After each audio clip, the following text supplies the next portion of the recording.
Okay. तो AML के पहले लेक्चर में तो कुछ ख़ास था नहीं। एमसी के पॉइंट ऑफ व्यू से बहुत कम ही चीज़ें हैं। सबसे पहले यही था कि मशीन लर्निंग होती क्या है, उसके अंदर एआई डीप लर्निंग वगैरह आपको फ़र्क पता ही होगा। ये टैक्सोनॉमी क्या है कि एआई के अंदर एक सब फील्ड है मशीन लर्निंग, उसके अंदर एक सब फील्ड है डीप लर्निंग। तो ये इन तीनों में फ़र्क है। होपफुली पता होगा, नहीं पता तो खुद देख लो। आगे है types of machine learning. Types of machine learning में सुपरवाइज लर्निंग है, जिसके अंदर आपके पास लेबल्ड डेटा होता है, और हमारे मिड वन के सिलेबस के अंदर सारा जो है वो सुपरवाइज में ही आता है। उसके बाद अनसुपरवाइज लर्निंग है, जिसके अंदर लेबल डेटा नहीं होता। तो वो हमने बाद में जाके एंड के करीब करेंगे, और मतलब कोर्स के एंड के करीब। उसके बाद रीइंफोर्समेंट लर्निंग है, जिसके अंदर लेबल्स नहीं होते, लेकिन एक इंटरप्रेटर होता है जो हर एक्शन का फीडबैक दे रहा होता है, और वो पॉजिटिव या नेगेटिव फीडबैक की बेसिस के ऊपर वो रन टाइम में साथ चेंज उसको फीडबैक मिल रहा होता है। उसके बाद है कि एक्चुअली इसके अंदर कुछ और भी टाइप्स आ जाती हैं, semi supervised, self supervised, etcetera etcetera. लेकिन आपके लिए जो मैटर ज़्यादा करता है ना, वो बस यही करता है कि supervise learning, unsupervise learning, reinforcement learning, इन तीनों में मेजर फ़र्क क्या है? लेबल डेटा, अनलेबल डेटा और फीडबैक। ठीक है, तो बस इतनी सी बात है। आगे डेटा सोर्सेज आपकी इंटरनल हो सकती है, एक्सटर्नल हो सकती है, प्राइमरी, सेकेंडरी, स्ट्रक्चर्ड, अनस्ट्रक्चर्ड, ये आपको पता है। एट्रीब्यूट्स क्या होती हैं, लेबल्स क्या होते हैं? लेबल्स होते हैं आपके आउटपुट्स। जैसे एक स्पैम क्लासिफायर है, उसके अंदर स्पैम नॉट स्पैम आपका लेबल, उसके डेटा सेट के अंदर लेबल स्पैम होगा। इसी तरह से इस केस के अंदर आपके पास कुछ फीचर्स दी हुई हैं चार। ये बस टर्मिनोलॉजी बेसिक बताई हुई है उन्होंने, आपको पता ही होगा अब तक तो। आगे टाइप्स ऑफ एट्रीब्यूट्स हैं, क्वालिटेटिव और न्यूमेरिक। न्यूमेरिक के अंदर फिर आपके पास इंटरवल, रेशियो वगैरह आ जाती हैं। ये प्रॉब के अंदर जो हमने पढ़े थे मेजरमेंट स्केल्स, ये वही चीज़ें हैं। ये इतना मैटर नहीं करता। ये क्रिपेंडॉर्फ अल्फ़ा वगैरह अगर होता तो ये मैटर करता, इसीलिए इस वक्त नहीं करता। वो तो निकल गया बस सिलेबस से, खैर। Statistical models. स्टेटिस्टिकल मॉडल्स के अंदर कोई भी किस्म का मॉडल आपका होगा ना, एक कॉन्सेप्ट आता है डिसीजन बाउंड्री का, जो मैं हर मॉडल के साथ साथ बार बार उसके बारे में बात करता रहूँगा। तो डिसीजन बाउंड्री बेसिकली ये होती है कि अगर आपके पास एक डेटा सेट है, जिसके अंदर आप कोई दो फीचर सेलेक्ट कर रहे हो, जैसे वेट और हाइट, और उसकी बेसिस के ऊपर आप कोई तीसरी चीज़ गेस कर रहे हो, फॉर एग्जांपल जेंडर। तो यहाँ पे X axis let's say weight है, वाई एक्सेस हाइट है। तो इन दो फीचर्स की बेसिस के ऊपर अगर आपने प्रिडिक्ट करना है कि कोई मेल है या फीमेल है, और आपको बताया हुआ है डिफरेंट पॉइंट्स के लिए कि यहाँ पे मेल है, यहाँ पे फीमेल है, तो फिर आप किस तरह से करोगे? एक तो ये है कि आप उसके लिए कोई लाइन ड्रॉ कर लो कि ठीक है, इस लाइन के इस साइड पे जो चीज़ें हैं वो क्लास वन की हैं, और दूसरी भी क्लास टू की हैं। अब वो लाइन सीधी भी हो सकती है, थोड़ी कॉम्प्लिकेटेड भी हो सकती है। हम इसके बारे में काफ़ी डिटेल में बात करेंगे साथ साथ कि ये वाला मॉडल की डिसीजन बाउंड्री इस तरह से है वगैरह वगैरह।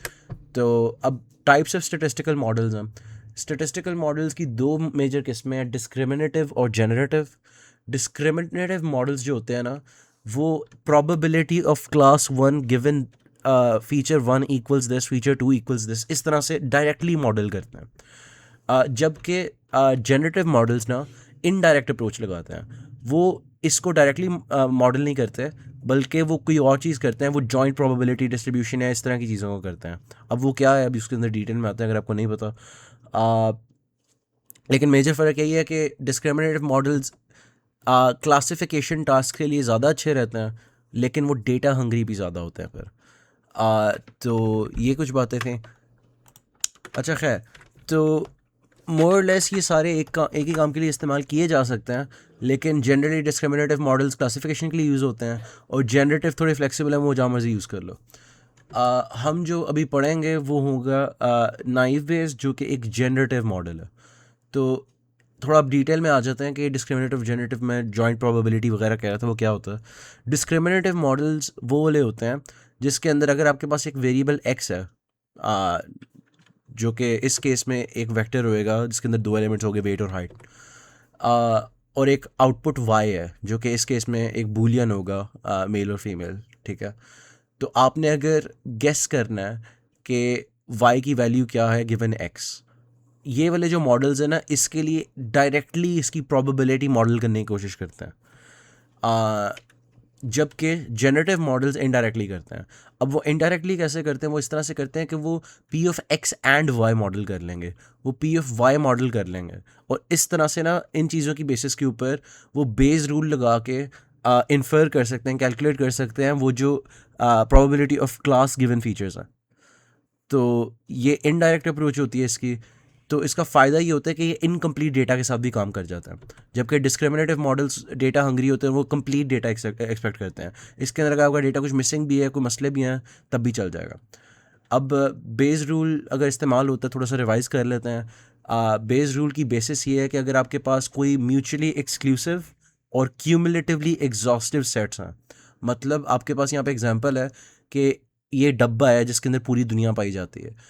अगर आप इस तरह की कैटेगराइजेशन कर पा रहे हो ना A1 और A2 की, जिसके अंदर कोई भी चीज़ A1 की A2 में नहीं है और कोई भी चीज़ A2 की A1 में नहीं है, लेकिन इन दोनों को जमा कर दो तो दुनिया की सारी चीज़ें कवर हो जाती हैं, तो वो एक मीसी सेट होगा। तो या मीसी कैटेगराइजेशन जो भी कहना कह लो। तो ये एक कंडीशन होती है बेस रूल अप्लाई होने की, इसीलिए हम स्पैम नॉट स्पैम करते हैं। तो नॉट के अंदर तो ऑटोमेटिकली सारी बकाया चीज़ें कवर हो जाती हैं, इस तरह से होता है। तो उसके अलावा एक चीज़ होती है कॉमन इवेंट, जो इन दोनों सेट्स के अंदर पाई जाती है, स्पैम ईमेल्स में भी और नॉट स्पैम ईमेल्स में भी, दोनों के अंदर द वर्ड एप्पल पाया जा सकता है। अब प्रोबेबिलिटी ज़्यादा है कि नॉट स्पैम वाली के अंदर हो, लेकिन वैसे डिपेंड करता है, वैसे कोई पता नहीं, वो मॉडल करना पड़ेगा। खैर, तो इसी चीज़ को फॉर्मली डिस्कस करने के लिए बेस रूल बनाया गया था, और उसकी जो बेसिस है मैथमेटिकल, वो है प्रोबेबिलिटी का प्रोडक्ट रूल। तो अगर आपके पास दो इवेंट्स होते हैं, उसके अंदर कंडीशनल प्रोबेबिलिटी के जो रूल था ना, जो नीचे लिखा हुआ नज़र आ रहा है आपको, उसी की बेसिस के ऊपर है। तो इसने बेसिकली इसी को थोड़ा सा रीअरेंज किया है, और उसकी बेसिस के ऊपर बेस रूल निकल गया। अब हो क्या रहा है? हो ये रहा है कि हम इनडायरेक्टली वो प्रोबेबिलिटी कैलकुलेट कर पा रहे हैं। अब हमारे जो मॉडल्स होंगे जनरेटिव मॉडल्स, वो पी ऑफ ई गिवन ए आई और पी ऑफ ए आई को मॉडल करेंगे, और उसकी बेसिस पे डिनोमिनेटर खुद ही बन जाएगा वगैरह। अब डिनोमिनेटर के अंदर के बारे में काफ़ी डिटेल में मैं बात करूँगा नाइव बेस की बारी, तो फिलहाल उसके ऊपर इतना गौर ना भी करो। लेकिन कुछ लोग पी ऑफ ई नीचे लिखते हैं, कुछ लोग summation P of E given partition A1 partition A2 करके इनको सम करके कर लेते हैं। ये दोनों ही वैलिड हैं किसी हद तक, लेकिन नीचे वाला बेहतर रहता है। अब इनका थोड़ा सा और कंपैरिजन है। ये मैं बातें कर चुका हूँ, इसलिए अब कोई इतनी देखने वाली नहीं है। आगे चलता है। Naive Bayes classifier. अब हमने बेस की बात कर ली है, बेस रूल की बात कर ली है, लेकिन बेस रूल के अंदर एक मसला आता है। जब आपके पास मल्टीपल कॉमन इवेंट्स होते हैं ना, लेट्स से ये तीनों इवेंट्स अगर हुए हैं, ये रेड वाला भी, ग्रीन वाला भी और ब्लू वाला भी, तो ये जो छोटी सी पॉकेट है ना जिसके अंदर तीनों हुए हैं, अब हम उस दुनिया के को एक्सप्लोर करना चाह रहे हैं कि क्या ज़्यादा चांस है कि A1 में है या A2 में है। इस केस के अंदर जब मैं बेस रूल डायरेक्टली लगाने की कोशिश करता हूँ ना, तो मेरे लिए बड़ा मुश्किल हो जाता है। मतलब अगर मैं इसको एक्सपैंड करता हूँ थोड़ा सा, E1 E2 और E3 गिवन ए आई वाली जो ऊपर न्यूमरेटर में टर्म नज़र आ रही है, तो वो कुछ इस तरह से बन जाता है। और आप इस अंदाज़ा लगा ही सकते हो कि इस तरह से तो बहुत ज़्यादा मॉडलिंग करनी पड़ेगी आपको, बहुत ज़्यादा मेमोरी यूज़ करनी पड़ेगी, बहुत ज़्यादा डेटा आप स्टोर कर रहे होगे, इतनी प्रोबेबिलिटीज़ कैसे निकालोगे?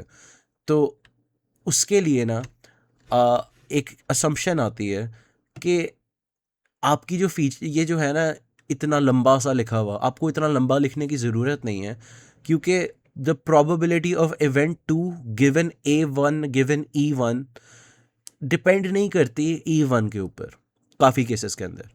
मतलब अगर आप कोई बात ले लो कि बारिश हुई थी और क्या टीचर क्लास में आया था, ये चीज़ें एक दूसरे पे डिपेंड करती, समझ आती है कि आप कंडीशनल प्रोबेबिलिटी डालोगे।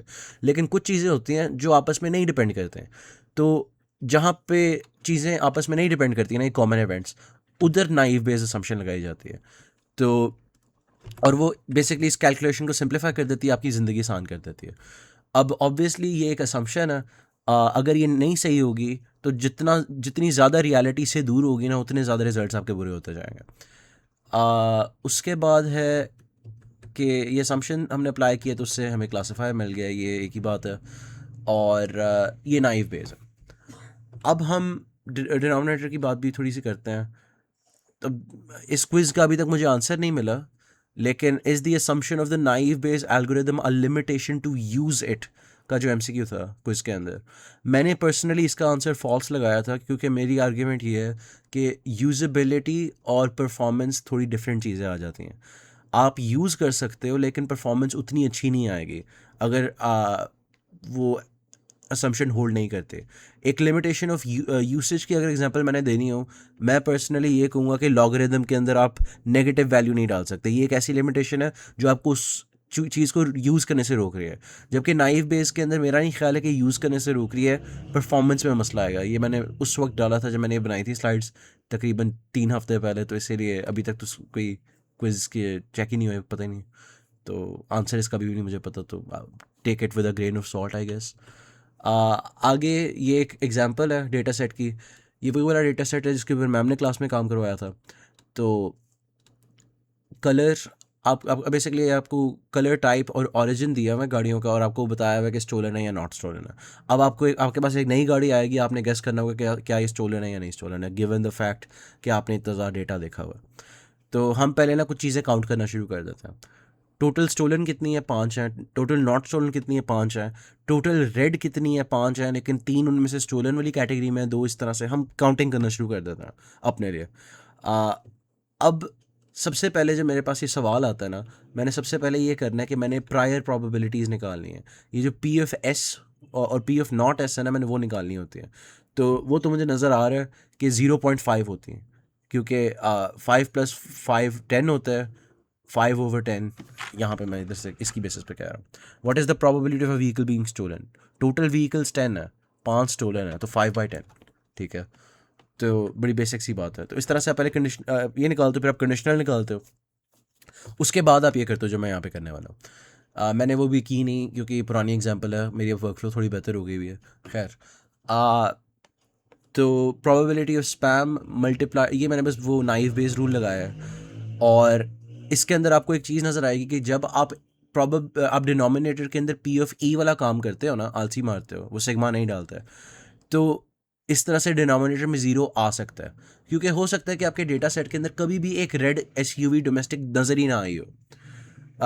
हो सकता है कि सारी जो रेड एसयूवीज़ थी वो इम्पोर्टेड नज़र आई थी, जो कि है इस केस में, कि बस एक ही इसने पूरी ज़िंदगी में रेड एसयूवी देखी है मॉडल ने, और वो इम्पोर्टेड थे। तो जब ये जॉइंट प्रोबेबिलिटी आती है ना डिनोमिनेटर में, तो वो पागल हो जाता है थोड़ा सा। तो इसीलिए मैं पहले कह रहा था कि आपके लिए सिग्मा वाला बेहतर रहता है, चाहे दिखने में उतना ना अच्छा लगे, क्योंकि आपने वो चीज़ फिर भी कैलकुलेट करनी ही होती है न्यूमरेटर वाली मुख्तलिफ क्लासेस के लिए। अब एक चीज़ उसका ये हाल है कि आप फिर भी इग्नोर करो इस बात को कि नहीं मैंने आलसी ही मारनी है। आपको कि चलो यार फीचर इंडिपेंडेंस असम्पशन है ना, मैं इसको खोल के कर देता हूँ इस तरह से, वो भी वैलिड है, कर लो। It doesn't really matter. कुछ लोग तो कम्प्लीटली डिनोमिनेटर ड्रॉप कर देते हैं, क्योंकि प्रोबेबिलिटी ऑफ स्टोलन और प्रोबेबिलिटी ऑफ नॉट स्टोलन के अंदर दोनों जब आप कैलकुलेट कर रहे होगे, दोनों के अंदर डिनोमिनेटर सेम आ रहा है, और आपने तो बस कंपेयर ये करना है ना कौन सा ज़्यादा है। तो इसीलिए कुछ लोग डिनोमिनेटर लिखते ही नहीं है। आ, अब ये कैलकुलेट किया है, 0.3 आ गया। अब इस डिनोमिनेटर वाले मसले का ना नुकसान ये होता है कि आप ये नहीं कर सकते कि आप प्रोबेबिलिटी ऑफ नॉट स्टोलन निकालने के लिए ना 1 - 0.3 कर दो। अगर आप ये करते हो तो आपको आंसर गलत आएगा। ठीक है, ये मैं प्रूव करता हूँ इस तरह से करके कि मैं नॉट स्टोलन वाला केस भी आपके सामने कैलकुलेट करके दिखाता हूँ। कोई नंबर्स में इंटरेस्टेड आपके सामने है, बस वो वैल्यूज़ पुट की हैं और एंड पे 0.6 निकल आया, जबकि 0.3 + 0.6 1 नहीं होता। तो ये मसले आ जाते हैं जब आप डिनोमिनेटर के साथ छेड़खानी करो, और उसकी वजह यही है कि डिनोमिनेटर के अंदर हमने क्या किया, हमने कहा है कि ओ फीचर इंडिपेंडेंस है भाई, इसलिए मैं खोल के मल्टीप्लाई कर देता हूँ इस तरह से, जबकि इन रियलिटी फीचर इंडिपेंडेंस नहीं है। ठीक है, तो अक्सर बार फीचर इंडिपेंडेंस बिल्कुल भी नहीं होते, लेकिन इतना मसला नहीं होता उस चीज़ का। देखो मतलब रियल वर्ल्ड के अंदर हो सकता है कि एक ट्रेंड होए कि जो ज़्यादातर रेड गाड़ियाँ हैं वो इम्पोर्टेड हों, या इस तरह से पाकिस्तान के अंदर से ये सीन है फॉर एग्जांपल, लेकिन इनके इस रिलेशनशिप से कोई स्टोलन नॉट स्टोलन का इतना नहीं फ़र्क पड़ता जितना पड़ता है। लाइक पढ़ भी सकता है, लेकिन उतना भी नहीं पड़ता कि हमें उसको भी मॉडल करना पड़े कि एक्चुअली इनका रिलेशनशिप आपस में क्या है इन फीचर्स का। तो उसकी वजह से डिनोमिनेटर में मसले आ जाते हैं। तो ये कुछ डिनोमिनेटर के मसले थे। आगे बात है कि आप इनको नॉर्मलाइज कर देते हो, आप इनको सम करते हो और बाद में जाके फिर 0.3 डिवाइड बाई सम, तो इनका सम आ रहा था 0.9, तो ये बेसिकली 3/9 बन जाता और नीचे 6/9। तो ये इतनी सी बात है। और आगे कुछ और बातें हैं कि हम क्यों नॉर्मलाइज करते हैं, क्योंकि कुछ सवालों में पूछा जाता है कि आप प्रोबेबिलिटी बताओ ऑफ दिस हैपनिंग। अब जब आप प्रोबेबिलिटी बताने की बात करते हो और आप आगे से 0.3, तो यही है ना कि इट इज़ मोर लाइकली कि ऐसा नहीं हुआ, इसका ये मतलब बनता है ना। लेकिन आप अगर ये डिनोमिनेटर के मसलों को इग्नोर करोगे तो आपके आंसर्स इतने मीनिंगफुल नहीं होंगे। अगर मैं आपसे पूछ दूँ probability of spam given F1 F2, आपके इस वाले मेथड से आएगा आंसर 30%, लेट्स से, और नॉट स्पैम का आ रहा है 10%। तो मैं अगर आपसे पूछ दूँ स्पैम का और आप मुझे बताओ 30% चांस है, तो मैं यही assume करूंगा ना कि इट इज़ मोर लाइकली कि स्पैम नहीं है या स्टोलन नहीं है। तो इसको मीनिंगफुल बनाने के लिए हम नॉर्मलाइज करते हैं। अब उसके अलावा एक और चीज़ है कि आप एक और काम भी कर सकते हो जो हम प्रॉब में करते थे, कि आप ये सिग्मा डिनोमिनेटर में डाल दो। उससे ना ये जो बेसिक वाली एग्जांपल्स हैं उसके अंदर आपको ये नॉर्मलाइजेशन के मसले नहीं आएंगे। लेकिन मैं मेरी अपनी प्रेफरेंस अब ये बन गई हुई है कि मैं डिनोमिनेटर लिखता ही नहीं हूँ।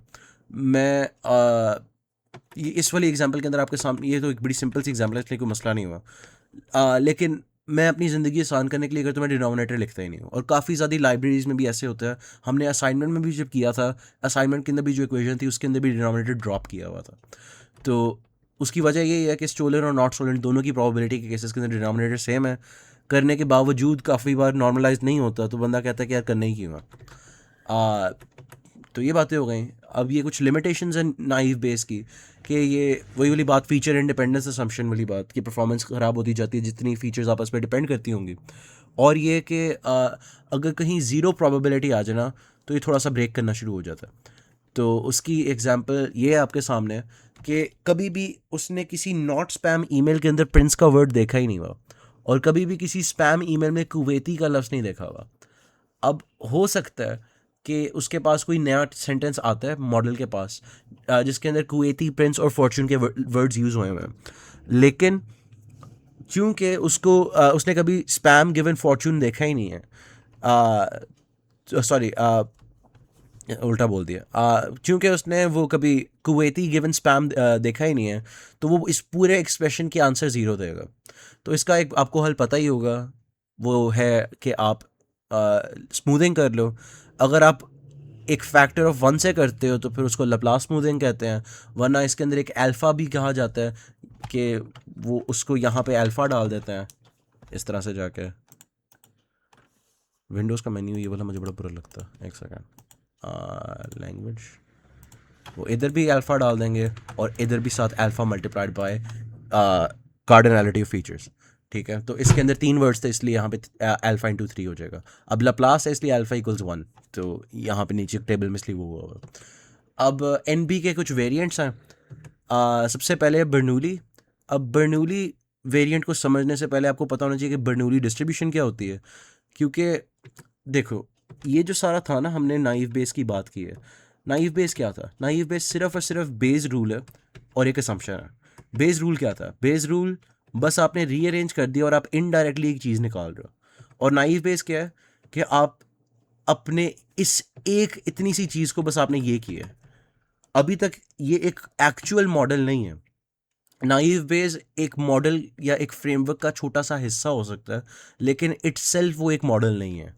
इसीलिए बर्नूली, मल्टीनोमियल और क्या नाम है, गॉसियन नाइव बेस जो हैं वो एक्चुअल मॉडल्स हैं, और उसके अंदर वो प्रोबेबिलिटी किस तरह से मॉडल करते हैं वो समझना ज़रूरी है। क्योंकि ये जो सारी बातें थी ना, ये प्रोबेबिलिटी किस तरह से मॉडल होती है उसकी बात नहीं कर रहे थे, ये कैलकुलेशन किस तरह से करनी है वो बता रहा था। तो अब आपके पास एक रैंडम वेरिएबल है एक्स, जो या ट्रू हो सकता है या फॉल्स हो सकता है, मतलब कॉइन टॉस है कि या तो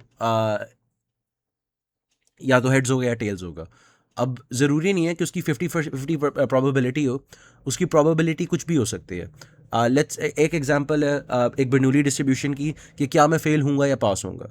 अब इसके अंदर प्रोबेबिलिटी 50-50 नहीं है। तो ज़रूरी नहीं है कि एक बर्नौली डिस्ट्रीब्यूशन के 50-50 हो, बस ये है कि सक्सेस या फेलियर होता है। अब वो जो प्रोबेबिलिटी है सक्सेस की उसको हम पी से रिप्रेजेंट करते हैं, और 1 माइनस पी करें तो हमें नॉट का केस पता चल जाता। तो ये बर्नौली डिस्ट्रीब्यूशन होती है इन प्रोबेबिलिटी। अब इसको हम यहाँ पे लेके जब आते हैं ना, तो हमें पता ये चलता है कि हम हर फीचर को ना देख इस तरह से सकते हैं कि वो एक बूलियन है। हर हर एक फीचर एक बर्नौली ट्रायल है, ठीक है, जो या सक्सेस हो सकती है या फेलियर हो सकती है। और ये सिर्फ तब अप्लाई करेगा अगर आपके डेटा सेट के अंदर एक्चुअली बूलियंस हैं। तो उस केस के अंदर आप कहोगे कि चलो पहला सिक्का, फिर दूसरा सिक्का, फिर तीसरा सिक्का, और आप एक सीरीज ऑफ कॉइन टॉसेस की तरह अपने एंटिटीज़ को देखोगे, और फिर आप बताओगे कितना चांस है कि कि सारे सिक्के टेल्स की तरफ पॉइंट कर रहे हैं ज़्यादा। इस तरह की एग्जांपल समझ रहा हूँ। अब एक चीज़ इसके अंदर बहुत ज़रूरी जो है वो ये है कि मैं एक चीज़ ये गलत कर देता था बार बार। मुझे ना इन वाले सवालों की वजह से आदत हो गई हुई थी कि मैं खाली वो फीचर लिखता था जो एग्जिस्ट करती है। लेकिन अगर कोई चीज़ फीचर नहीं भी एग्जिस्ट करती ना, आपने उसको 1 माइनस पी के साथ करके यहाँ पे डालना है। तो अगर आपको ये नहीं समझ आ रही, दिखाता हूँ एक बार। ये प्रोबेबिलिटी ऑफ क्लास के given the features x1 up till xn। अब ये जो x1 xn है ना, ये सारे बूलियंस हैं, ठीक है। ये या ट्रू हो सकते हैं या फॉल्स हो सकते हैं, और ये कुछ रैंडम वेरिएबल्स के साथ कॉरेस्पॉन्ड करते हैं। ये जो है ये बस वो क्या नाम है, नाइव बेस वाला जो शुरू में वो प्रायर प्रोबेबिलिटी आती है, what is the probability of the class, वो है। उसके बाद ये वो वाली चीज़ है, क्या नाम है अपना, जो हमने नाइव बेस से खोली थी, जो मल्टीप्लाई हो रही थी ना आपस में ज़्यादा सी टर्म्स। ये बस बड़ा वाला पाई का मतलब होता है कि सारी चीज़ें लूप में मल्टीप्लाई हो रही हैं। जैसे ये चीज़ आप देख सकते हो, एक पैटर्न में मल्टीप्लिकेशन होती जा रही है, ये बस उसकी कंडेंस्ड फॉर्म होती है लिखने की। तो ये बात हो गई। और हाँ, तो इसके अंदर आपने जितनी भी फीचर्स हैं, ये अप टिल एन चल रही है, चाहे वो फीचर फॉल्स भी हो तब भी आपने प्रोबेबिलिटी करनी है, और अगर फॉल्स होगी तो 1 माइनस पी होगा, अगर ट्रू होगी तो पी होगा। हमने अपनी असाइनमेंट के अंदर एक इक्वेशन देखी थी, वो बस लॉग प्रोबेबिलिटीज़ में एग्जैक्टली ये चीज़ करी थी। ये मैंने असाइनमेंट से स्क्रीनशॉट लिया हुआ है, जिसके अंदर आप देख सकते हैं कि log of probability random variable x I equal 0 क्या है, आ, उस केस के अंदर जब रैंडम वेरिएबल फॉल्स है, और जब रैंडम वेरिएबल ट्रू है तो उस केस में वो डायरेक्टली कर रहा है। तो ये बस इफ एल्स ही है बेसिकली। तो ये एक बात थी ज़रूरी। उसके अलावा आ जाता है मल्टीनोमियल नाइव बेस क्लासिफायर। इसके अंदर फीचर की पावर्स आ जाती हैं। अब हम एग्जांपल्स करते हैं, होपफुली आपको मेरा ख्याल है उससे ज़्यादा समझ आएगी हवाई बातों की निस्बत। तो सबसे पहली एग्जांपल है बर्नौली की। ये आपके पास एग्जैक्टली वही चीज़ है, बस थोड़ी सी चेंज है, डेटा मैंने थोड़ा सा चेंज कर दिया और मैंने सिनेरियो थोड़ा सा चेंज कर दिया।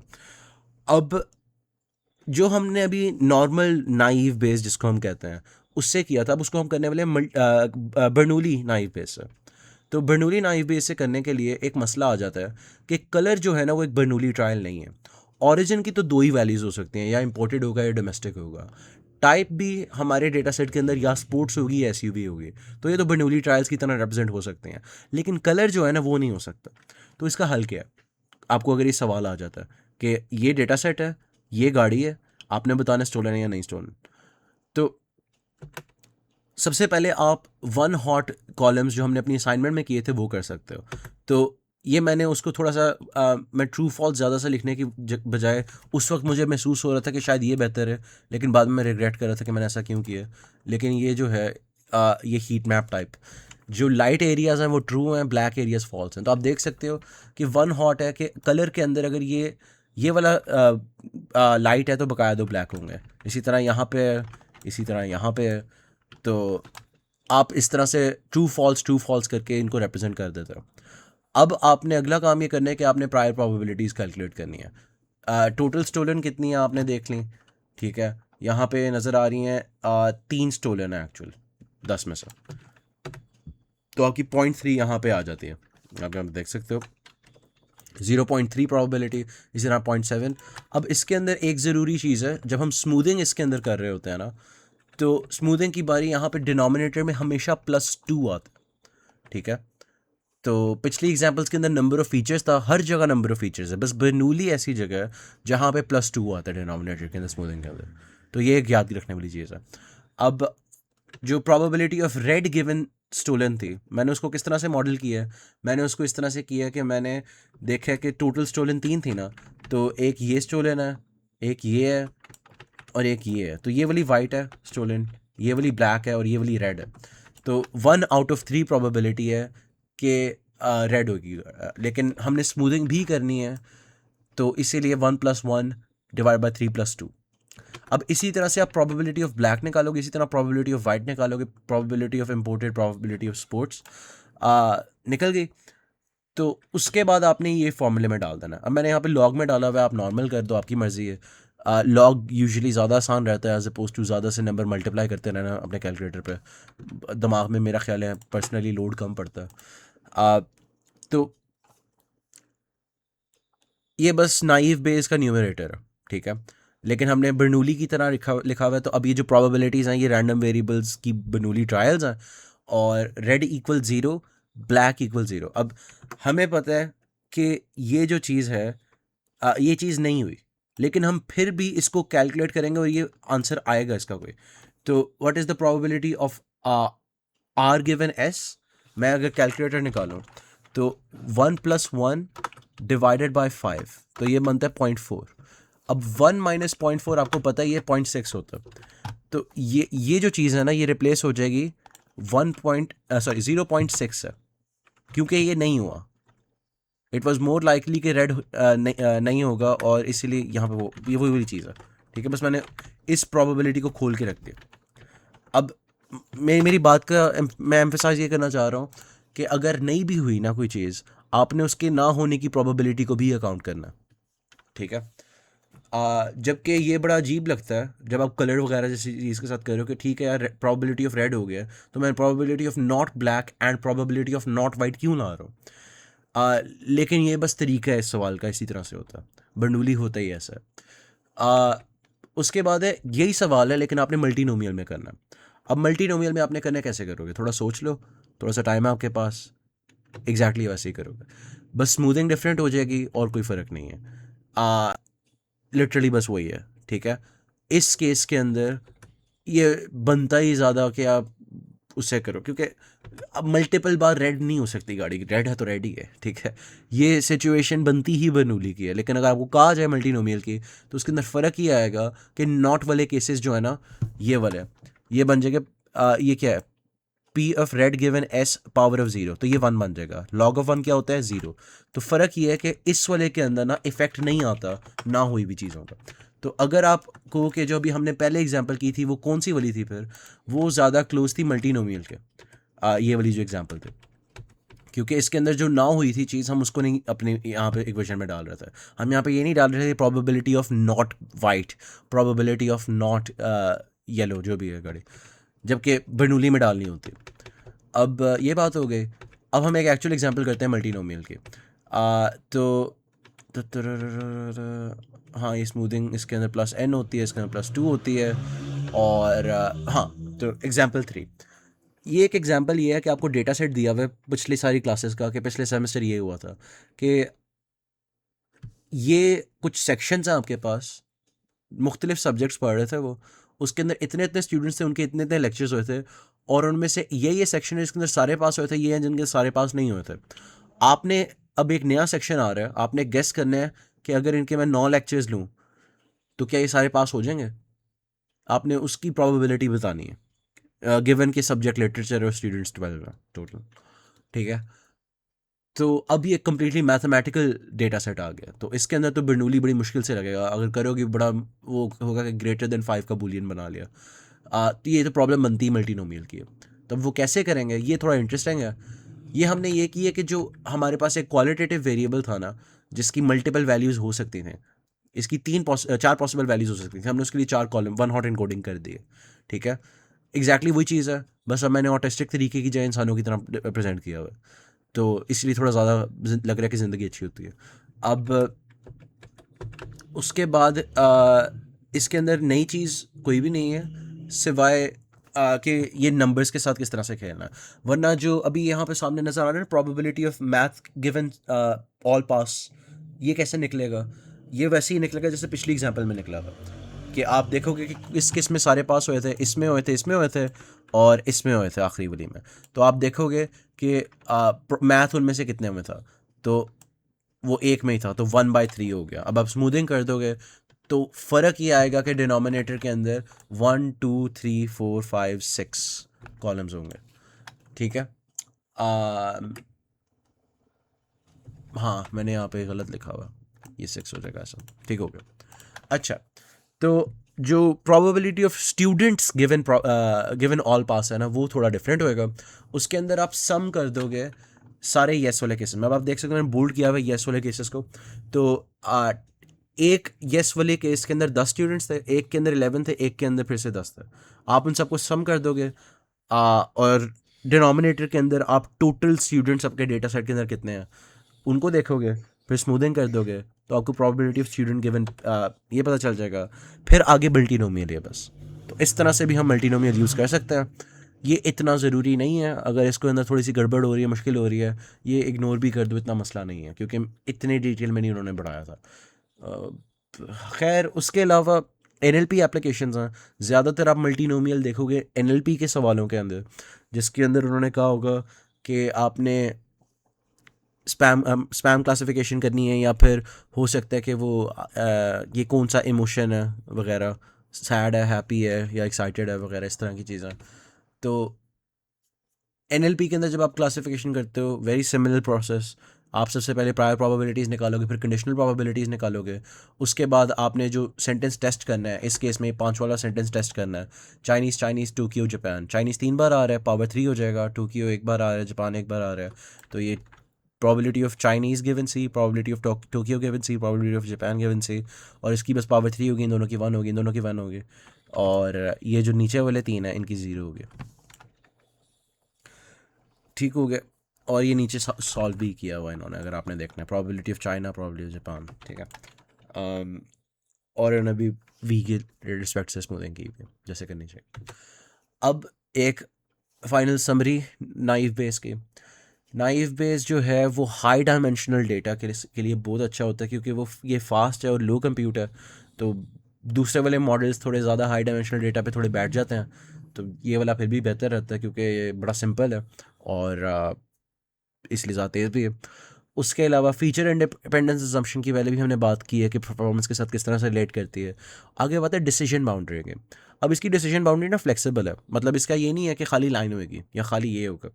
तो अगर मीन सेम है ना आपके दोनों क्लासेस के, जैसे आप देख सकते हो ऊपर वाले के अंदर ग्रीन और रेड वाले के अंदर, तो उसके अंदर अगर आपने क्लासीफाई करना हो, आप भी इधर एक सर्कल सा ही बनाओगे, तो नाइव बेस की भी डिसीजन बाउंड्री तकरीबन ऐसी ही बन जाती है फिर। जबकि अगर आपकी वेरिएंसेस सेम हो लेकिन मीन्स डिफरेंट हो, तो ये जैसे एक एग्जांपल आपके सामने बॉटम राइट पे नज़र आ रही है, तो तब वो कोई स्ट्रेट लाइन बना लेगा या हाइपरबोला बना लेगा।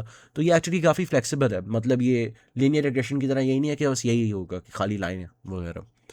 तो इसके बाद बात आती है मॉडल इवैल्यूएशन की। मॉडल इवैल्यूएशन के अंदर जो कुछ बेसिक कॉन्सेप्ट चाहिए आपको पहले समझने के लिए, वो है डेटा स्प्लिट्स। डेटा स्प्लिट्स क्या होते हैं कि आपके पास एक डेटा सेट है ना, जैसे ये वाला था, आप इसको ना 3 हिस्सों में बांट लेते हो। एक होता है आपका ट्रेनिंग डेटा सेट, जिसके अंदर आपकी लाइक 70-80% वही चीज़ होती है कि आप अपने 80% डेटा को या 75% डेटा को कहोगे कि इसके ऊपर मैंने ट्रेनिंग करनी है। आ, उसके बाद आपकी वैलिडेशन और टेस्टिंग के लिए 10-10% की जगह बचा ली। तो इसका मकसद ये होता है कि आप अनसीन डेटा पे किस तरह से बिहेव करेगा आप वो देख सको। अब एक चीज़ यहाँ पे बड़ी इंपॉर्टेंट आती है, की फोल्ड क्रॉस वैलिडेशन और हाइपोथेसिस स्पेसेस। हाइपोथेसिस स्पेस बस एक फैंसी सी टर्म है आपके सॉल्यूशंस को डिस्क्राइब करने के लिए, कि एक मैथमेटिकल स्पेस है जिसमें तमाम पॉसिबल सॉल्यूशंस एग्जिस्ट करते हैं, और हमारा काम ये होता है कि हम बेस्ट हाइपोथेसिस उस स्पेस में से निकालने की कोशिश करें। बड़ा लाइक फैंसी सा तरीका है इतना, वैसे ये वाला इतना इंपॉर्टेंट नहीं है। एक्चुअल इंपॉर्टेंट जो है वो है की फोल्ड क्रॉस वैलिडेशन। की फोल्ड क्रॉस वैलिडेशन के अंदर आप अपने डेटा सेट के स्प्लिट्स बनाते हो। के मतलब अगर 10 फोल्ड क्रॉस वैलिडेशन तो आप 10 बनाओगे। ये आपके सामने जो डायग्राम है इसके अंदर 5 फोल्ड क्रॉस वैलिडेशन हुई हुई है, तो 5 फोल्ड्स बने हुए। अब होता ये है कि जो ग्रे वाले नज़र आ रहे हैं ना आपको फोल्ड्स, वो आपके ट्रेनिंग के लिए यूज़ होते हैं, और जो ग्रीन वाले हैं वो आपके टेस्टिंग के लिए यूज़ होते हैं, या इवैल्यूएशन के लिए, जो भी आप कहना चाहो। ठीक है। तो पहली बार आप ये करोगे कि आप पहले वाले फोल्ड को कहते हो कि यार इसके ऊपर नहीं मैंने ट्रेन करना, मैं दूसरे से ट्रेनिंग शुरू करूँगा, तीसरा पे करूँगा, चौथे पे करूँगा, 5 पे करूँगा, चाहे इसको मैं 2-2 3-3 बार 2 से 5 तक इटरेट करवा लूँ। ये एक कॉन्सेप्ट होता है ईपॉक का इसके अंदर। ये है कि बेसिकली अगर आपका ये ट्रेनिंग सेट है ना, आपने एक बार अपना फॉर लूप चलाया, एंड तक पहुँच गए, फिर से एक और बार फॉर लूप शुरू से लेके एंड पे चलाया, तो ये 2 ईपॉक्स हो गए। तो 2 इटरेशंस 2 ईपॉक्स। तो मैं ईपॉक का अगर लफ्ज़ बोलूँगा उसका ये मतलब है। तो आपने जितने मर्जी ईपॉक्स के लिए आपने ट्रेनिंग करवानी है करवा ली, और आपने देख लिया कि जब आप सेटिस्फाइड हो तो फिर आप फोल्ड 1 के ऊपर टेस्ट करते हो। ये ऐसा डेटा है जिसके ऊपर वो ट्रेन नहीं हुआ हुआ, तो ये अनसीन डेटा है आपके मॉडल के लिए। फिर आप देखते हो कि क्या हुआ था। उसके अंदर जो भी हम सारे वैल्यूएशन मैट्रिक्स पढ़ने वाले हैं, आप वो सारे जो रेलिवेंट है उनमें से वो कैलकुलेट करते हो। उसके बाद आप यही प्रोसेस रिपीट करते हो, लेकिन आप जो टेस्ट सेट है ना उसको उसकी जगह चेंज कर देते हो, और आप ये करते रहते हो जब तक आपका मॉडल k-1 बार ट्रेन नहीं हो जाता। तो एंड पे ना आप इन सब मॉडल्स कह लो, इन सब मॉडल वेरिएंट्स कह लो कि जो मैट्रिक्स है ना उनकी एवरेज ले लेते हो। तो इससे आपको एक ज़्यादा रिप्रेजेंटेटिव तरीके से पता चलता है कि आपका मॉडल कैसा है। वरना ना बायस हो सकता है थोड़ा सा। मतलब उतना भी रिप्रेजेंटेटिव नहीं होता अगर आप खाली एक पे कर लो। तो ये बस एक टेक्निक है सारी चीज़, मतलब आपके नंबर को मज़ीद रिलायबल बनाने के लिए। ठीक है। उसके बाद है कन्फ्यूजन मैट्रिक्स का कॉन्सेप्ट। कन्फ्यूजन मैट्रिक्स हमारा पहले एवेल्यूएशन मैट्रिक कह लो या ग्रुप ऑफ एवेल्यूएशन मैट्रिक्स है, जिसके अंदर आपको पता है ये ट्रू पॉजिटिव, फॉल्स नेगेटिव वगैरह होते हैं। ये आपने असाइनमेंट में भी किया था कि मल्टी क्लास का किस तरह से होता है, सिंगल क्लास का किस तरह से होता है। अब इसके अंदर कुछ लोगों को कन्फ्यूजन आती है कि यार एक्चुअल वाले रो में होंगे या कॉलम में होंगे। मतलब ये आपने दोनों बने देखे होंगे इस तरह से, ट्रू पॉजिटिव और फॉल्स नेगेटिव पहली रो में, या फिर ट्रू पॉजिटिव और फॉल्स पॉजिटिव पहली रो में। तो कौन सा इनमें से सही है? तो अगर आप साइकिट वाले लिहाज से जानो तो साइकिट भाई कहते हैं कि दुनिया थोड़ी सी टेढ़ी है और आपकी प्रिडिक्शन सीधी सादी हैं। ये मैंने बड़ा गूफी तरीका रखा हुआ है याद रखने का, क्योंकि मुझे बहुत ज़्यादा मैं बहुत जब भी मैं कन्फ्यूजन मैट्रिक्स बनानी है तो मैं कन्फ्यूज़ होता हूँ कि कौन सा वाला कहाँ पे। तो आप अगर y के लॉन्ग इटरेट करोगे, आप ट्रू लेबल्स के अक्रॉस इटरेट कर रहे हो। तो एक्चुअली अगर 1 है तो वो ये वाले केसेस हैं 144 + 1037 जिनके अंदर एक्चुअली ट्रू था। और ये वाला जो कॉलम है ये वो है जब आपके मॉडल ने कहा कि ये 1 है, और उनमें से ये वाला इतनी बार आप सही थे, इतनी बार आप गलत है। तो ये बात हो गई। अब इनकी बेसिस के ऊपर ना काफ़ी ज़्यादा मैट्रिक्स बनते हैं। True positive rate, false positive rate, false negative rate, true negative rate और एक्यूरेसी। तो इनके फॉर्मूले आपके सामने लिखे हुए हैं, काफ़ी स्ट्रेट फॉरवर्ड हैं। अगर ट्रू पॉजिटिव रेट है तो आप कहोगे out of all the positive samples कितनी बार आप सही थे। ठीक है। उसके अलावा फॉल्स पॉजिटिव रेट है, उसके अंदर आप out of all the negative samples कितनी बार आपने गलती की है, कि आपने गलती से एक नेगेटिव चीज़ को पॉजिटिव कह दिया। और जो सारे फॉल्स वाले हैं वो बता रहे हैं कि आप कितनी बार गलत थे इस सेट में से। तो ये फॉर्मूला याद रखना बड़ा इजी है, होपफुली आपको आप मिक्स नहीं होंगे, इतने भी मुश्किल नहीं है। अब इनके ना कुछ लाइक शुगल ने बस मुख्तलिफ नाम रखे हुए हैं। ट्रू पॉजिटिव रेट का आप बहुत ज़्यादा जगहों पे ना नाम लिखा देखोगे रिकॉल और सेंसिटिविटी, ये दोनों आप देखोगे। रिकॉल जो है वो यही है कि आपके मतलब आपके सामने कोई चीज़ पेश कर दी गई है, कितना चांस है कि आप पहचान लोगे, इसलिए रिकॉल है। तो true positive over all positives basically ये डिफरेंट है उससे। ये हम आगे जाके बात करेंगे प्रिसिजन से, वो होपफुली तब समझ आ जाएगी। लेकिन ये कुछ एलियस है इनके। इसी तरह ट्रू नेगेटिव रेट बताता है कि आप अगर ये उसी का बस नेगेटिव वर्जन है रिकॉल का, कि अगर आपके सामने एक नेगेटिव सैंपल रख दिया, कितनी बार आप उसको करेक्टली नेगेटिव कह पाओगे। ठीक है। तो इसको स्पेसिफिसिटी कहते हैं लोग। उसके अलावा फॉल्स पॉजिटिव रेट को फॉल्स एक्सेप्टेंस रेट भी कहा जाता है, और फॉल्स नेगेटिव रेट को फॉल्स रिजेक्शन रेट भी कहा जाता है। अब ये जो सारे मेट्रिक्स हैं ना, एक्यूरेसी सेल्फ एक्सप्लेनेटरी है, true positive plus true negative, कितनी बार आप सही थे। ये जो सारे मेट्रिक्स हैं ये सारे जनरली अच्छा परफॉर्म करते हैं, लेकिन अगर आपका डेटा सेट बहुत इम्बैलेंस्ड हो ना तब ये थोड़ा गड़बड़ करना शुरू हो जाता है। अब उसकी एग्जांपल ये है कि आपने ना कहा कि यार मैंने ना एक मॉडल इस तरह का ट्रेन करना है जिसके अंदर मैं ना एक्स किस्म के लोगों को डिस्टिंग्विश कर सकूं वाई किस्म के लोगों के साथ। तो आप कहते हो यार मैंने ना ये जो माइनॉरिटी ग्रुप है ना, मैंने इस किस्म के हर बंदे के लिए हर किस्म का मैंने बंदा ले आना है, मैंने इतना अच्छा डेटा सेट कवर करना है कि मैं बस इतना ज़्यादा बस सारा कुछ सारे कवर हो जाए। और फिर बीच में आप थोड़े से आफ्टर द फैक्ट आप सोचते हो हाँ कुछ लाइक दूसरी एग्जांपल्स भी डालनी पड़ेंगी, तो आप दूसरी एग्जांपल्स डालते हो, टर्न्स आउट के इम्बैलेंस आ गया आपके डेटा सेट के अंदर। 90% लोग गए थे, 90% स्ट्रेट थे, 10% स्ट्रेट, इस तरह से। तो आ, इस केस में अगर आपका मॉडल इतना गंदा हो कि वो हर चीज़ को ही कहता है कि यार पॉजिटिव है, किसी पे भी नेगेटिव नहीं कहता, तो तब भी एक्यूरेसी आपकी 0.9 आएगी, रिकॉल 1 आएगी। क्योंकि देखो ट्रू पॉजिटिव रेट आपका जो होगा, मतलब कितने बार आपके सामने एक सही सैंपल लाया गया और आपने कहा कि सही है, 100% ऑफ द टाइम। क्योंकि आप हमेशा कहते ही हो कि हाँ ये सही है, चाहे वो ना भी हो।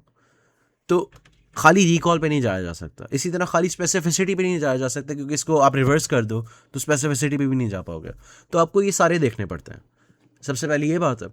अब ना कुछ लोग तंग आ गए इस चीज़ से कि यार ये क्या मुझे तंग किया हुआ है, इतने ज़्यादा देखने पड़ते हैं। कितना अच्छा होता अगर मेरे पास खाली एक मेट्रिक होता जिससे मुझे सारा कुछ पता चल जाता, ताकि मैं बस जल्दी जल्दी में ना सारे मुख्तलिफ़ किस्म के मॉडल्स कंपेयर कर सकूँ, मुझे लाइक इतनी एफर्ट ना डालनी पड़े। तो उसके लिए एक नया सेट ऑफ मैट्रिक्स लाया गया जिसे पीपीवी और एनपीवी, मतलब पॉजिटिव प्रेडिक्टिव वैल्यू और नेगेटिव प्रेडिक्टिव वैल्यू। इसका ना थोड़ा सा डिफरेंट पैराडाइम है। ये कहता है कितनी बार जब आपने कहा था कि ये सही है वो सही निकला, जबकि इसमें था कि कितनी बार आपने सही चीज़ को सही कहा। तो ये बेसिकली बताता है आपकी बात में कितना वजन है, कि अगर आप कह रहे हो कितना चांस है कि आप सही कह रहे हो क्या, ठीक है। जबकि ये बता रहा है कि कितनी बार आपने सही चीज़ को सही कहा। मिलती जुलती बातें हैं, मैथ की तरह से अगर आप देखोगे तो समझ आ जाएगा।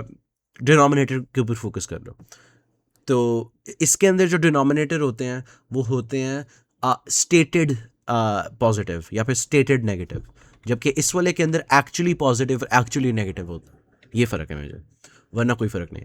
अब इनको अगर आप इस सिचुएशन में लेके आओ ना, तो वो कहेगा कि वो आपके रिकॉल को 1 नहीं कहेगा।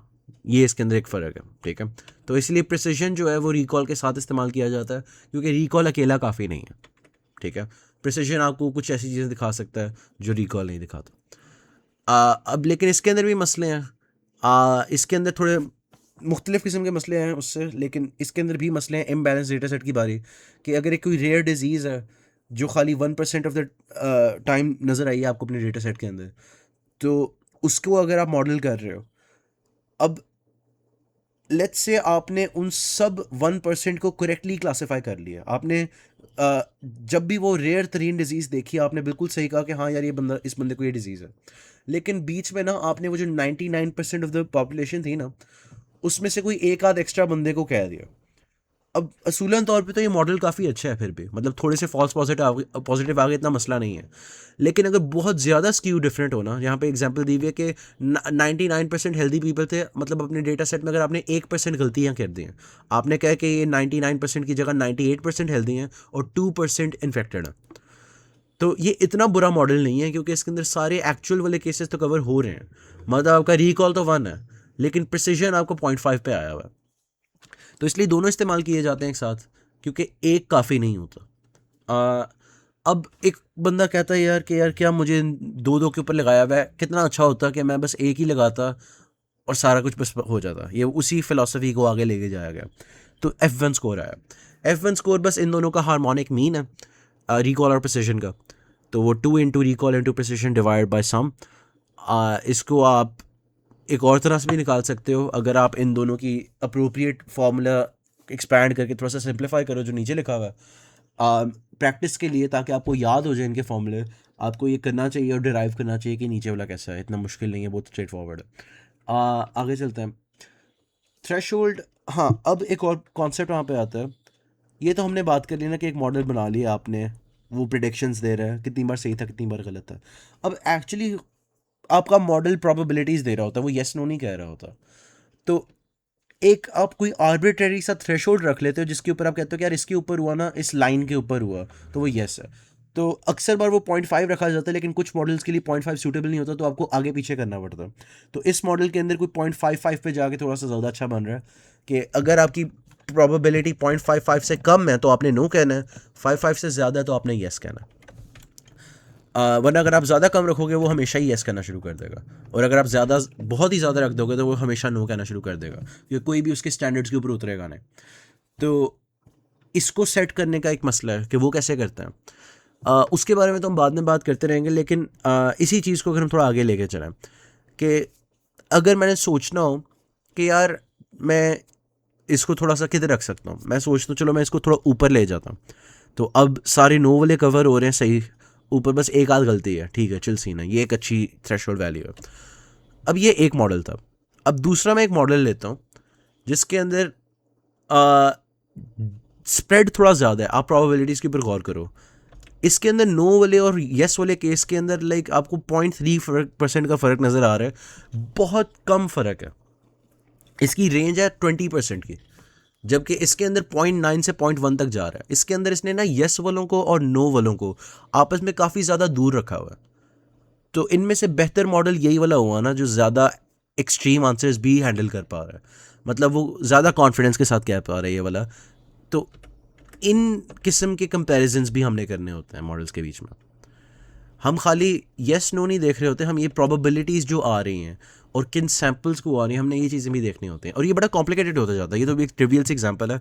अगर यही मैं कहूँ कि एक्चुअली ये जिसको 0.85 कह रहा है वो एक्चुअली नो था, तो अब इसको इनको कंपेयर करना बड़ा मुश्किल होता जाता है। तो इसके लिए ना कुछ न्यूमेरिक टेक्निक्स एग्जिस्ट करती हैं, जिसके अंदर सबसे पहले आती है रिसीवर ऑपरेटिंग कैरेक्टरिस्टिक कर्व, ठीक है, ROC कर्व आपका। इसकी टेक्निक ये है कि आप सबसे पहले थ्रेशोल्ड को इस तरह से, जैसे शुरू में मैंने ज़ीरो किया, मतलब 0.5 किया, मतलब ज़ीरो कर लो बेसिकली, कि कोई भी चीज़ ना आपको नज़र आ जाए, आपने हमेशा यस कह देना। आप आहिस्ता आहिस्ता इसको रेगुलर इंक्रीमेंट्स के साथ बढ़ाते जाओगे, और फिर आप देखोगे कि किस तरह से लाइन ऊपर जा रही है। और आपने इस पॉइंट के ऊपर लेट्स से आपने कैलकुलेट कर लिया कि इन दोनों की बेसिस के ऊपर, प्रेडिक्शन और एक्चुअल की बेसिस पे, कि ट्रू पॉजिटिव रेट क्या है, ट्रू नेगेटिव रेट क्या है, इस तरह की चीज़ें आपने कैलकुलेट कर लें। उसके बाद आपने थोड़ा ऊपर किया, फिर आपने कैलकुलेट कर ली, एंड सो ऑन। आप मुख्तलिफ थ्रेशोल्ड्स के लिए कैलकुलेट करते गए, और एंड पे ना आपको जो वैल्यूज़ मिली थी उनको आपने प्लॉट कर दिया। और प्लॉट किसके ऊपर किया? एक ऐसे ग्राफ के ऊपर जिसके अंदर एक्स एक्सिस है फॉल्स पॉजिटिव रेट और वाई एक्सिस है ट्रू पॉजिटिव रेट, ठीक है। तो फॉल्स FPR टू TPR आपका एक ग्राफ है। आप थ्रेशोल्ड की वैल्यू आगे पीछे कर रहे हो, उससे फॉल्स पॉजिटिव रेट और ट्रू पॉजिटिव रेट चेंज हो रहा है। आप वो कैलकुलेट करके उसके कॉरस्पॉन्डिंग डेटा पॉइंट्स प्लॉट करते जा रहे हो इस ग्राफ के अंदर, ठीक है। और इवेंचुअली आपको एक कंटिन्यूस सा कर्व मिल जाता है। अब एक परफेक्ट क्लासिफायर होएगा ना अगर, तो उसका हमेशा ट्रू पॉजिटिव रेट फुल पे होगा, ठीक है। मतलब उसके अंदर इतना ज़्यादा स्प्रेड होगा, वो इतना कॉन्फिडेंट होएगा अपने सही आंसर्स के ऊपर कि जैसे 93 वाला था, कि आप थ्रेशोल्ड थोड़ा ज़्यादा ऊपर पीछे भी करते रहो ना, आपको ट्रू पॉजिटिव ज़्यादा ही मिलना है। फॉल्स पॉजिटिव रेट हल्का फुल्का चेंज होता भी रहे, लेकिन वैसे वो भी ना हो इतना, मतलब फॉल्स पॉजिटिव रेट भी इतना कम हो कि महसूस ना हो। तो ये किस तरह से अचीव किया जाता है, थोड़ा हवाई बातों में जे जा रहे हैं। तो इसको न्यूमेरिकली एक्सप्रेस करने के लिए इस कर्व की सब्जेक्टिव सी विजुअलाइजेशन की जगह एक मेथड है, एरिया अंडर द कर्व। आप बस कैलकुलेट कर लो, मतलब इंटीग्रल ले लो, ठीक है, इंटीग्रेट कर लो विद रिस्पेक्ट टू FPR, आपका जो कर्व आ रहा है। अब इससे हमें क्या पता चलता है? इससे ना एक बड़े मज़े की चीज़ पता चलती है, क्योंकि ये एक बड़ी अजीब एक्सरसाइज थी कि हमने हमने इसके बारे में बात की, हाँ यार ये डिफरेंट होते हैं। उसके बाद हमने कहा चलो एक FPR रखते हैं, TPR रखते हैं, थ्रेशोल्ड आगे पीछे करते हैं और कुछ ड्रॉ करते हैं। अब सुनने में तो नहीं लगता कि ये कुछ इतना मीनिंगफुल प्रोड्यूस करेगा, लेकिन इस कर्व के जो एरिया अंडर द कर्व होता है ना, ये एक बड़े मज़े की चीज़ प्रिडिक्ट करवाता है, और वो ये आपको बताता है कि what is the probability that a randomly chosen positive example gets a higher score than a randomly chosen negative example। मतलब ये कि अगर मेरे पास, मैं प्रिडिक्शन को अभी थ्रेशोल्ड वगैरह को बिल्कुल बाहर निकाल देता हूँ, मेरे पास ये है, ठीक है, कितना चांस है कि अगर मेरा मॉडल पॉइंट एक मैं रैंडमली चूज करूं एक एक्चुअली ट्रू चीज को, और मैं रैंडमली चूज करूं किसी एक्चुअली फॉल्स चीज को, और उनकी मैं प्रोबेबिलिटीज कंपेयर करूं, और ट्रू वाली की ज़्यादा हो फॉल्स वाली की कम हो, कितनी प्रोबेबिलिटी है कि ऐसे होगा आपके मॉडल में किसी भी रैंडम सैंपल के लिए, आपको उससे ये पता चलता है। तो ये बेसिकली वही चीज़ कि क्या आपकी प्रोबेबिलिटी सही तरह से अरेंज्ड है या नहीं, ये वो बता रहा है। ये वो ऊपर नीचे वाली चीज़ उतनी नहीं बता रहा जितनी वो बता रहा है कि आपकी प्रोबेबिलिटीज़ कितनी ज़्यादा मैच करती हैं इनके साथ। लेकिन अभी ऊपर नीचे वाली चीज़ फिर भी हम करना चाह रहे हैं कि कितना स्प्रेड है। तो उसके लिए एक और मेथड आ जाता है, उसको कहते हैं प्रिसिजन रिकॉल कर्व। ये बेसिकली बताता है कि अगर आप अपना रिकॉल बढ़ाते जा रहे हो तो प्रिसिजन के ऊपर कितना फ़र्क पड़ता है, ठीक है। तो अब रिकॉल बढ़ाने कम करने का तो बड़ा आसान तरीका है ना। अगर आप ज़ीरो कर दोगे अपना थ्रेशोल्ड तो आपका रिकॉल 1 है, ठीक है। आप सबको ही कह रहे हो, जब भी आपको पॉजिटिव चीज़ नज़र आती है आप कहते हो हाँ पॉजिटिव है, क्योंकि आप हर चीज़ को पॉजिटिव कह रहे हो, ठीक है। अब हम उल्टा शुरू करते हैं, हम कहते हैं कि अभी हम किसी चीज़ को भी पॉजिटिव नहीं कर रहे, हमने 1 पे रखा हुआ है अपना थ्रेशोल्ड। अगर 100% ऑफ सर्टेनिटी होगी ना, सिर्फ हम तब कहेंगे। तो इस केस में आपका रिकॉल काफ़ी लो होगा। अब आप थ्रेशोल्ड कम करना शुरू करते हो और आप देखते हो कि जैसे जैसे रिकॉल क्या नाम है अपना बढ़ता जा रहा है, प्रिसिजन कैसे कैसे डिके हो रहा है, इनके अंदर कितना मतलब स्प्रेड है। मतलब अगर लॉजिकली अच्छा होता ना, ये सारे यस वाले ऊपर होते, सारे नो वाले नीचे होते, और इसका रेट ऑफ डिके जो है ना वो बड़ा कम होता। तो उसको मेजर करने के लिए इसका एरिया अंडर द कर्व निकाल लेता। तो ये कुछ बातें थी। अब आखिरी चीज़ है कि हमने थ्रेशोल्ड सेट कैसे करना। हमने ये तो बातें करी ना कि चलो हम थ्रेशोल्ड इवैल्यूएशन के वक्त कांस्टेंट नहीं रखते, लेकिन आपने डिप्लॉयमेंट के वक्त तो कभी रखना होगा ना, कहाँ पे रखना। तो वो आप आर्बिट्रेरीली चूज करें तो कैसे करते हो। तो उसके लिए एक कॉन्सेप्ट है इक्वल एरर रेट का। आप threshold left to right move करते हो 0 से 1 फिक्स्ड इंक्रीमेंट्स के साथ, और आप हर पॉइंट के ऊपर ना फॉल्स एक्सेप्टेंस रेट और फॉल्स रिजेक्शन रेट कैलकुलेट करते हो। फिर जोन सा आपको पॉइंट मिल जाए ना जिसके ऊपर ये दोनों बराबर है, आप वो चूज कर लेते हो। ये आपका ऐसा पॉइंट है जिसके ऊपर नंबर ऑफ, अब आप अनबायस्ड हो बेसिकली, आप न्यूट्रल हो। आपसे अगर गलती हो भी जाती है ना, या तो आप इस तरह से, मैं इसकी एक विजुअल अगर एग्जांपल देने की कोशिश करूं डिसीजन बाउंड्री के साथ। लेट्स से आप एक लीनियर क्लासिफायर बना रहे हो,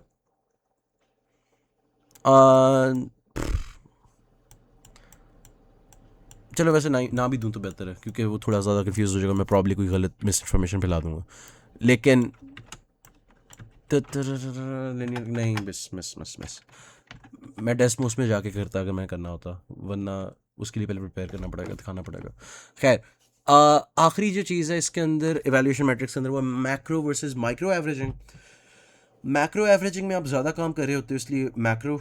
माइक्रो एवरेजिंग में आप सारा कुछ पूल करके एक ही बारी कर रहे होते, इसलिए वो माइक्रो एवरेजिंग है। तो ये दोनों यही हैं कि आपको, मैं तो सिम सॉरी कर रहा था कि आपको पता होगा, लेकिन अगर नहीं पता, कन्फ्यूजन मैट्रिसेस जो होती हैं आपकी एक मल्टी नोमियल मॉडल के लिए, मल्टी क्लास मॉडल के लिए, तो उसके अंदर काफ़ी कम्प्लेक्सिटी आ जाती है। वो उस तरह से cleanly true positive true negative false positive false negative पे नहीं आता। तो हम इसको ट्रीट ऐसे करते हैं, वैसे बनते ही काफ़ी बार ऐसे ही हैं कि वो एक ग्रुप ऑफ बाइनरी क्लासीफायर्स हैं। तो वो 1 वर्सेस रेस्ट और 1 वर्सेस 1 वगैरह वाली चीज़ है। तो ये वही, बस वही बात है, ठीक है। अब ये बात हो गई। उसके बाद है डेटा सेट इवैल्यूएशन। ये चीज़ इंक्लूडेड नहीं है कोहेन्स कैपा क्रेवेंडॉर्फ अल्फा। तो हम आगे चलते हैं। आगे है लिनियर रिग्रेशन। अब लिनियर रिग्रेशन जो है हमारे, वो यूनिवेरिएट भी हो सकती है और मल्टीवेरिएट भी हो सकती है। यूनिवेरिएट अगर वो है ना तो सिंगल वेरिएबल होगा, मल्टीवेरिएट है तो मल्टीपल वेरिएबल्स होंगे, बड़ी स्ट्रेट फॉरवर्ड बात। तो आपके सामने एक यूनिवेरिएट रिग्रेशन है जिसके अंदर किसी एक वेरिएबल से पॉजिटिवली कॉरेलेट करता है कोई और, आपने एक लाइन ड्रॉ कर ली है जिससे आप प्रिडिक्ट कर सकते हो कि एक्स की बेसिस के ऊपर वाई क्या होगा, ठीक है। तो इसकी काफ़ी एग्जांपल्स हो सकती हैं। एक हो सकता है कि लाइक टेम्परेचर की बेसिस के ऊपर कुछ भी कर लो, जो भी है। खैर, अच्छा, अब हम आगे जब बात करेंगे मैथ की, तो मैं काफ़ी जगह वेक्टर्स इस्तेमाल कर रहा हूँ। तो वेक्टराइजेशन आपको पता होनी चाहिए कि किस तरह से होती है इनकी। ये आपके पास एक्सप्रेशन है वाई हैट इक्वल्स, अच्छा वाई हैट होता है एस्टिमेट आपका, और अगर खाली वाई लिखा देखो उसका मतलब एक्चुअल वाई, एक्चुअल आउटपुट। तो वाई हैट आपका एस्टिमेट है मॉडल का, और वाई आपका एक्चुअल ग्राउंड ट्रूथ लेवल है। ठीक है। तो आप इनको ना सबसे पहले वेक्टर्स की फॉर्म में रिप्रेजेंट कर लेते हो, चाहे आप रो वेक्टर में कर लो या कॉलम में कर लो, आपकी मर्जी है। मैंने यहाँ पे रो में किया क्योंकि स्लाइड्स के अंदर ज़्यादा अच्छा रो नज़र आता है। तो let theta equals theta zero, theta one, theta two, इस तरह से। और इसी तरह से आप एक्स कर लेते हो। अब एक्स की कॉरेस्पॉन्डिंग कोई वैल्यू एग्जिस्ट नहीं करती थीटा ज़ीरो के लिए, इसलिए हम वो हार्ड कोड कर देते हैं कि वन होगा। ठीक है। तो अब अगर आप इनको मल्टीप्लाई करो ना आपस में, आ, या फिर आप इसका डॉट प्रोडक्ट भी ले लो, मतलब लेट्स से आप खाली इसका डॉट प्रोडक्ट ले लो फिलहाल, हम मल्टीप्लिकेशन बाद में आएंगे। इसका डॉट प्रोडक्ट लोगे आपको ये मिलेगा। ठीक है। अब डॉट प्रोडक्ट लेने का ये एक बस मैट्रिक्स मल्टीप्लिकेशन की फॉर्म में अगर आपने एक्सप्रेस करना हो, ये एग्जैक्टली वही चीज़ है, बस डिफरेंटली एक्सप्रेस्ड है। कि आप एक का ट्रांसपोज ले लेते हो ताकि डायमेंशंस आपस में मैच हो जाएं। ये एक वन क्रॉस एन वेक्टर है, ये एक वन क्रॉस एन वेक्टर है, ये मल्टीप्लाई नहीं हो सकते आपस में। इसलिए आप इस वाले वन क्रॉस एन वेक्टर को एक एन क्रॉस वन बना देते हो, ताकि ये बन जाए वन क्रॉस वन, यानी एक वन क्रॉस वन आउटपुट मिले आपको। इसी तरह कॉलम वेक्टर है। अगर उसके अंदर बस दूसरी चीज़ साइड पे हो गया ट्रांसलेट, तो इतना कुछ है नहीं इसमें। अब बात है बल्क ऑपरेशंस की। हो सकता है कि आपने एक वक्त में मल्टीपल प्रोडिक्शंस करवानी हो।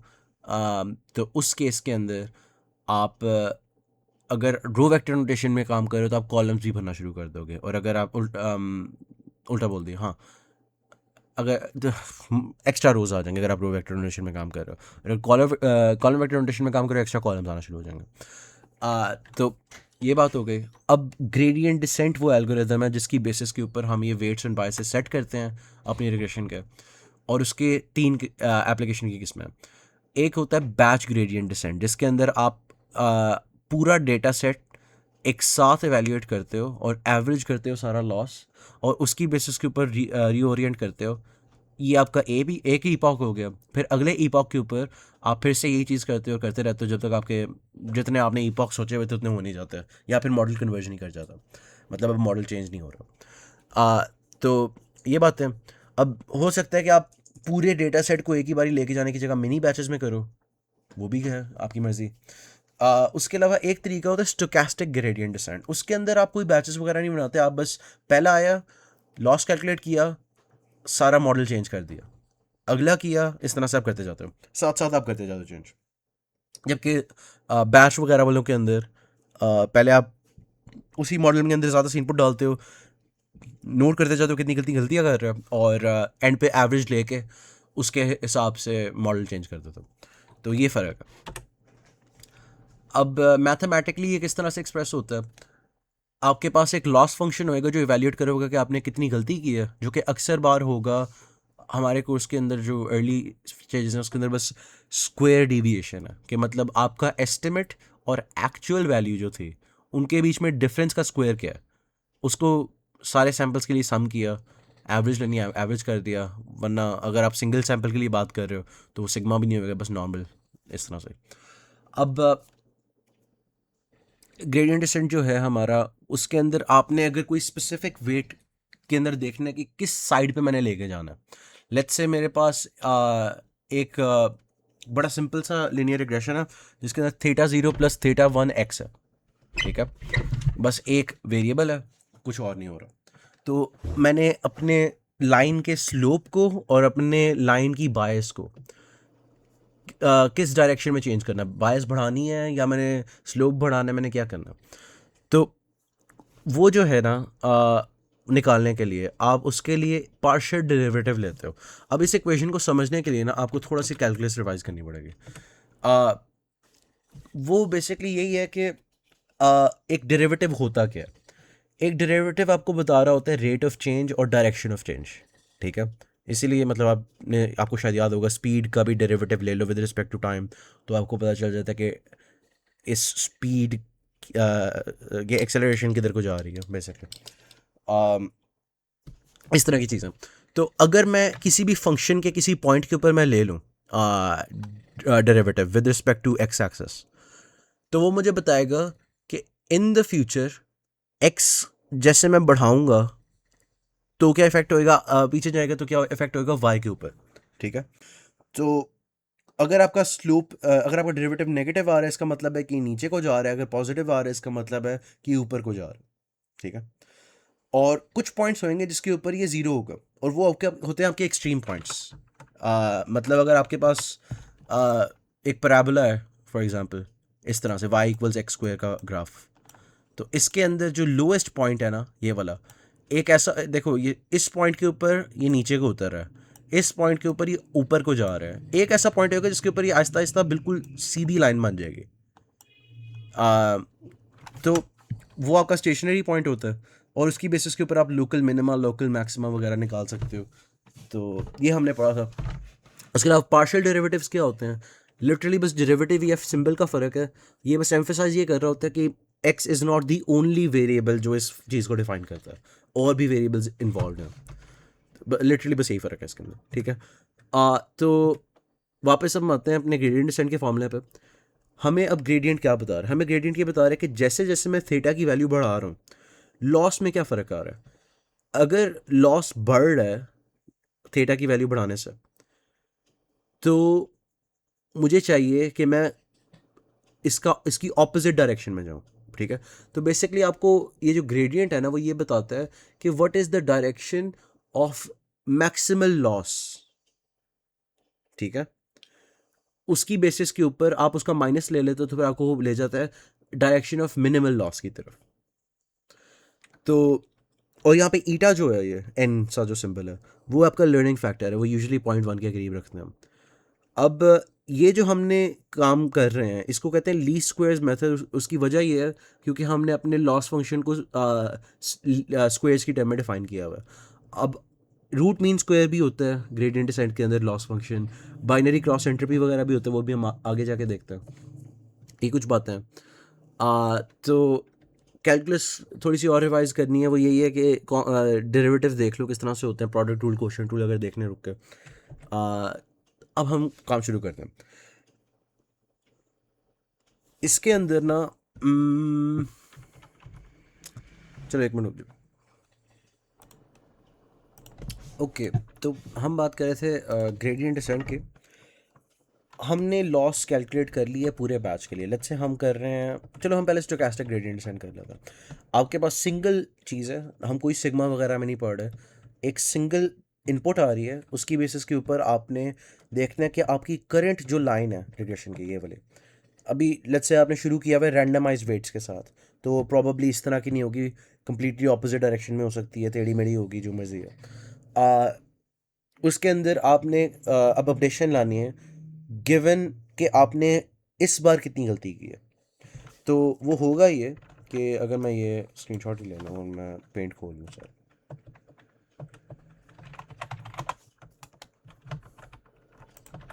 हाँ, तो लेट्स से हम बात कर रहे हैं पर्टिकुलरली इस पॉइंट की, और इस वक्त आपकी लाइन इस स्टेट में है जो ब्लू वाली नज़र आ रही है। तो वो देखेगा कि इसके बीच में एक्स के ऊपर, वो कहता है कि इस एक्स की वैल्यू के ऊपर ये आना चाहिए। तो आपका जो डिफरेंस है वाई एक्चुअल और वाई एस्टिमेटेड में, वाई माइनस वाई हैट, आप उसका स्क्वायर ले लेते हो और वो आपका लॉस है। तो स्टोकेस्टिक ग्रेडियंट डिसेंट में ये हो रहा है। ठीक है, कि आपके पास एक नई ऑब्जर्वेशन आई है और आप अपनी करंट लाइन को इम्प्रूव करना चाह रहे हो कि किस डायरेक्शन में लेके जाना। तो इस केस के अंदर इसका या तो बायस भी बढ़ा देगा, या वो भी बढ़ा देगा, स्लोप भी बढ़ा देगा, देखते हैं। अब होगा ये कि यहाँ पे प्रोडक्ट रूल लग जाएगा, बड़ा सिंपल है। ठीक है, वो क्योंकि ये एक फंक्शन है depending on the value of theta zero, इसीलिए यहाँ पे प्रोडक्ट रूल लग जाएगा। प्रोडक्ट रूल ये आपके सामने है, अगर देखना है तो। सॉरी, प्रोडक्ट रूल नहीं, पावर रूल, प्रोडक्ट रूल कह रहा हूँ मैं, पावर रूल वगैरह, ठीक है। और पावर रूल के अंदर यही होता है कि जो फंक्शन है फिर उसको भी अपने डिराइव करना, डिफरेंशिएट करना होता है। तो ये आपने डिफरेंशिएट कर दिया। आ, लेकिन उससे पहले आपने एक काम ये किया है कि जो वाई एस्टिमेटेड था ना उसको रिप्लेस कर दिया है उसके फार्मूला से, और उसके फार्मूला में थीटा ज़ीरो आता है। तो आपने फिर ये जो एक्सप्रेशन आया theta zero plus theta one x minus one, theta one x minus one constant है वो निकल गया, थीटा ज़ीरो आपका वेरिएबल है। आ, और हमें पता ही है D X over D X one होता है, तो इसीलिए two Y hat minus Y हमें पता चला। अब यही अगर वन होता ना, हम थीटा वन के लिए कर रहे होते, बस ये फ़र्क होना था, लिटरली बस ये फ़र्क था। तो एक्चुअल जो इसकी बेसिक कैलकुलस है उसमें कुछ भी इतना मुश्किल नहीं है, लिटरली हमने क्या किया, हमने प्रोडक्ट रूल लगाया और कुछ भी नहीं किया हमने। तो अब हम बैच ग्रेडियंट डिसेंट पे आ जाते हैं स्टोकेस्टिक की जगह, जिसके अंदर हम पहले आप सारा लॉस लेते हो फिर आप एवरेज लेते हो उसकी बेसिस पे करते हो। तो यहाँ पे M N number of elements जिनके लिए आपने ये किया है run, number of data points जिसके लिए आपने लॉस निकाला है। अब एक चीज़ थी वैसे यहाँ पे, जब भी आप कुछ बेसिक सी बात है कि अगर आपने अभी कैलकुलेट किया है स्टोकेस्टिक ग्रेडियंट डिसेंट कर रहे हो, तो आपने अगर थीटा ज़ीरो बढ़ाया ना, ये चेंज किया है, तो थीटा वन भी चेंज होगा, दोनों एक साथ चेंज होता है। ये नहीं होता कि आपने खाली एक चीज़ चेंज कर ली दूसरी नहीं की, ये सारे एक साथ चेंज होता है, ठीक है। उसके बाद फिर आप अगली पे आते हैं, चाहे वो अगला बैच हो या अगला स्टोकेस्टिक ग्रेडियंट डिसेंट का एलिमेंट हो, ठीक है, डेटा पॉइंट हो जो भी, ठीक है। तो बैच ग्रेडियंट डिसेंट की बात है, बैच ग्रेडियंट डिसेंट में बस फ़र्क ये है कि एक सिग्मा आ गया। अब आपको पता ही है कि एक लिनियर ऑपरेटर इसलिए सिग्मा के अंदर घुस जाता है, इतना कोई खास फ़र्क नहीं पड़ता। एग्जैक्टली वैसे ही होएगा और एंड पे आपके पास ये आ जाएगा। आ, कुछ भी नहीं, बस डिफरेंट, लिटरली कुछ डिफरेंट नहीं है, बस डिवाइड बाय एम हो गया, सिग्मा आ गया, लिटरली कुछ डिफरेंट नहीं है, ठीक है। पूरी वही है, लिटरली कुछ डिफरेंट नहीं है। अब कुछ लोग ना कहते हैं कि यार मैंने इतना ज़्यादा ग्रेडियंट डिसेंड करने हैं, बार बार बिना वजह टू से क्यों मल्टीप्लाई करी जा रहा है, टाइम्स आया कर रहा है। तो वो ना ये करते हैं कि अपने लॉस फंक्शन के अंदर ही डिनोमिनेटर में टू डाल देते हैं ताकि ग्रेडियंट या टू कैंसिल हो जाए, और फिर वो उनको करना नहीं पड़ता रिप्रेजेंट, ठीक है। तो बस एक कंप्यूटेशन सेविंग ट्रिक है, जिसकी वजह से आप देखोगे कि एवरेज की जगह डिवाइड बाई टू एम लिखा होगा, वो बस यही है, ठीक है। um, अब यही चीज़ अगर मैं मल्टी वेरिएट रिग्रेशन में ले जाऊँ, अभी तो हम सिंगल वेरिएबल की बात कर रहे थे ना, तो वो भी एग्जैक्टली यही है। बस बस इक्वेशन जब आप वाई हैट वाली खोलोगे ना, तो आपको यहाँ पे theta zero plus theta one x one मिल जाएगा plus theta two x two मिल जाएगा, और आगे चलते जाएंगे। तो उसी बेसिस पे आप एक जनरलाइज रिजल्ट निकाल सकते हो कि नॉर्मल लीनियर रिग्रेशन की अगर आप बात करें उसका ये होता है ग्रेडियंट, इतना मासूम सा ग्रेडियंट है, कोई इतना मुश्किल कैलकुलस नहीं है। अच्छा, अब एक एग्जांपल है जिसके अंदर आपने बैच ग्रेडियंट डिसाइड करना। मैं आप इसलिए कह रही हूँ क्योंकि मैं नहीं करने वाला। ठीक है, ये मैंने रो वेक्टर नोटेशन में कह लो लिखा हुआ है, जिसके अंदर आपका आपकी हर रो के अंदर एक डेटा पॉइंट है।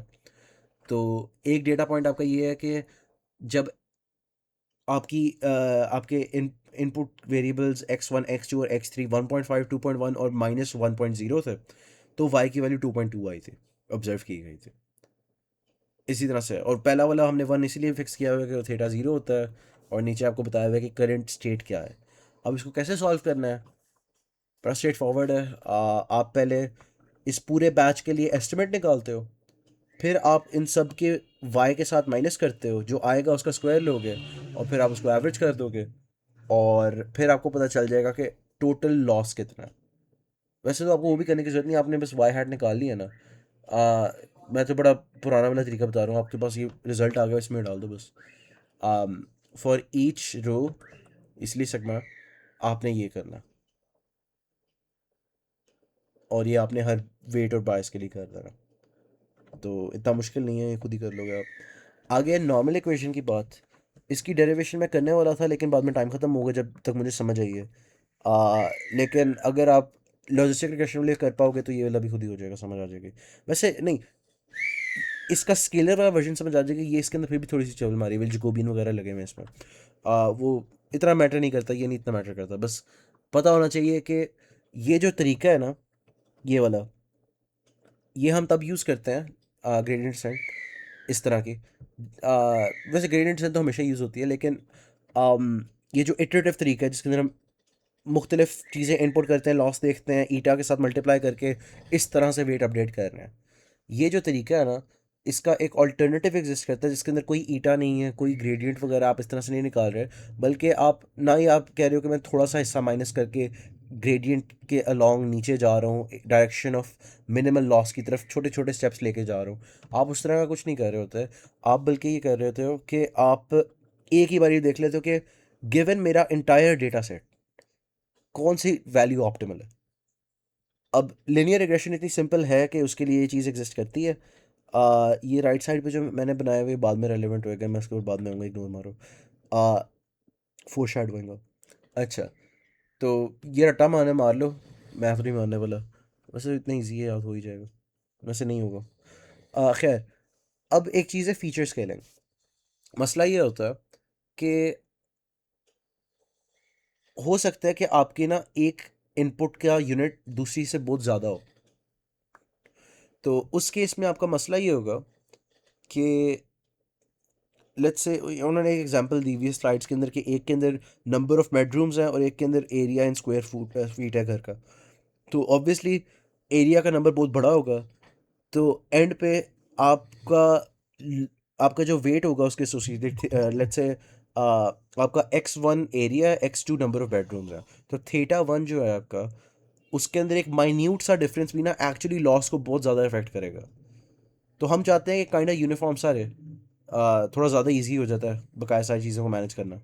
तो उसके लिए हम मिन मैक्स स्केलिंग करते हैं, या फिर आप जी स्कोर्स भी ले सकते हो, लेकिन मिन मैक्स स्केलिंग पक्का पक्का आपकी डिज़ायर्ड रेंज में ले आएगी। इस तरीके से आप 0 से 1 की रेंज में ले आ सकते हो। 1 मिनट पॉज करके पढ़ के समझ लो, इतना मुश्किल कुछ नहीं है, समझाने वाला नहीं है।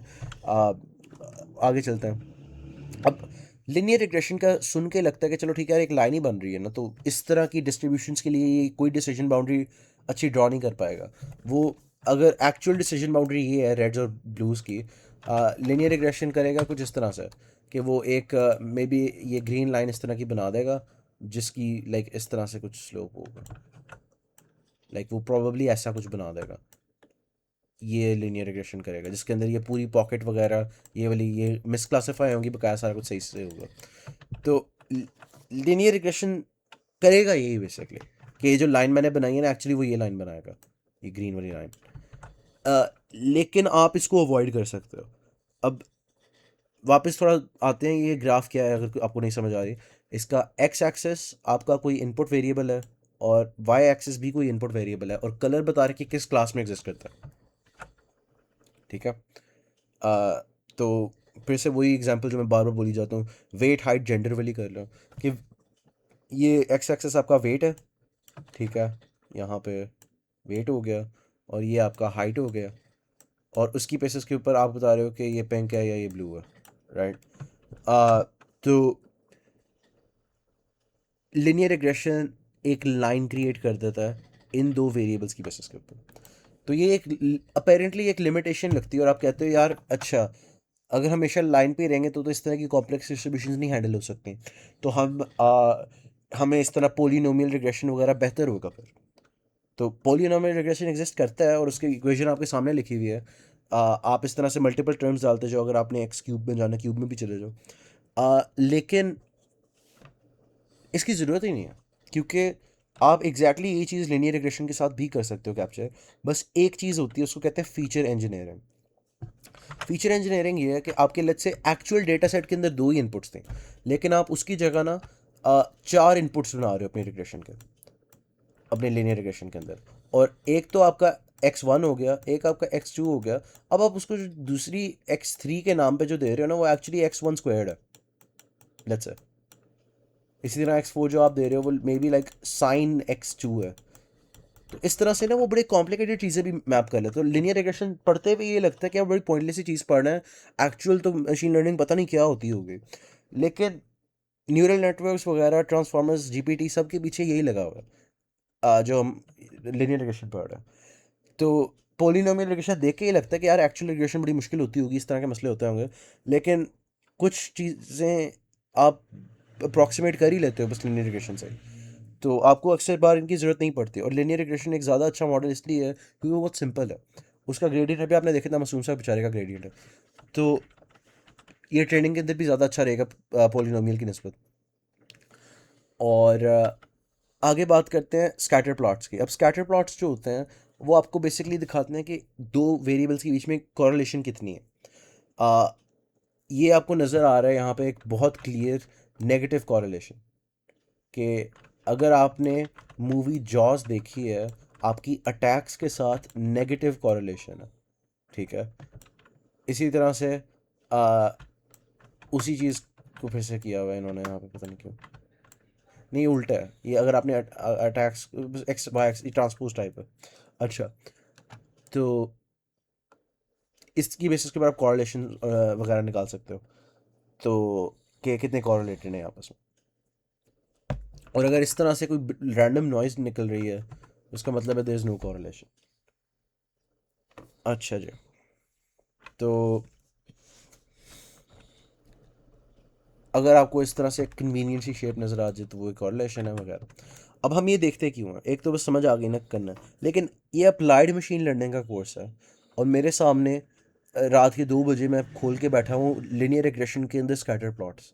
What is the relationship between these things.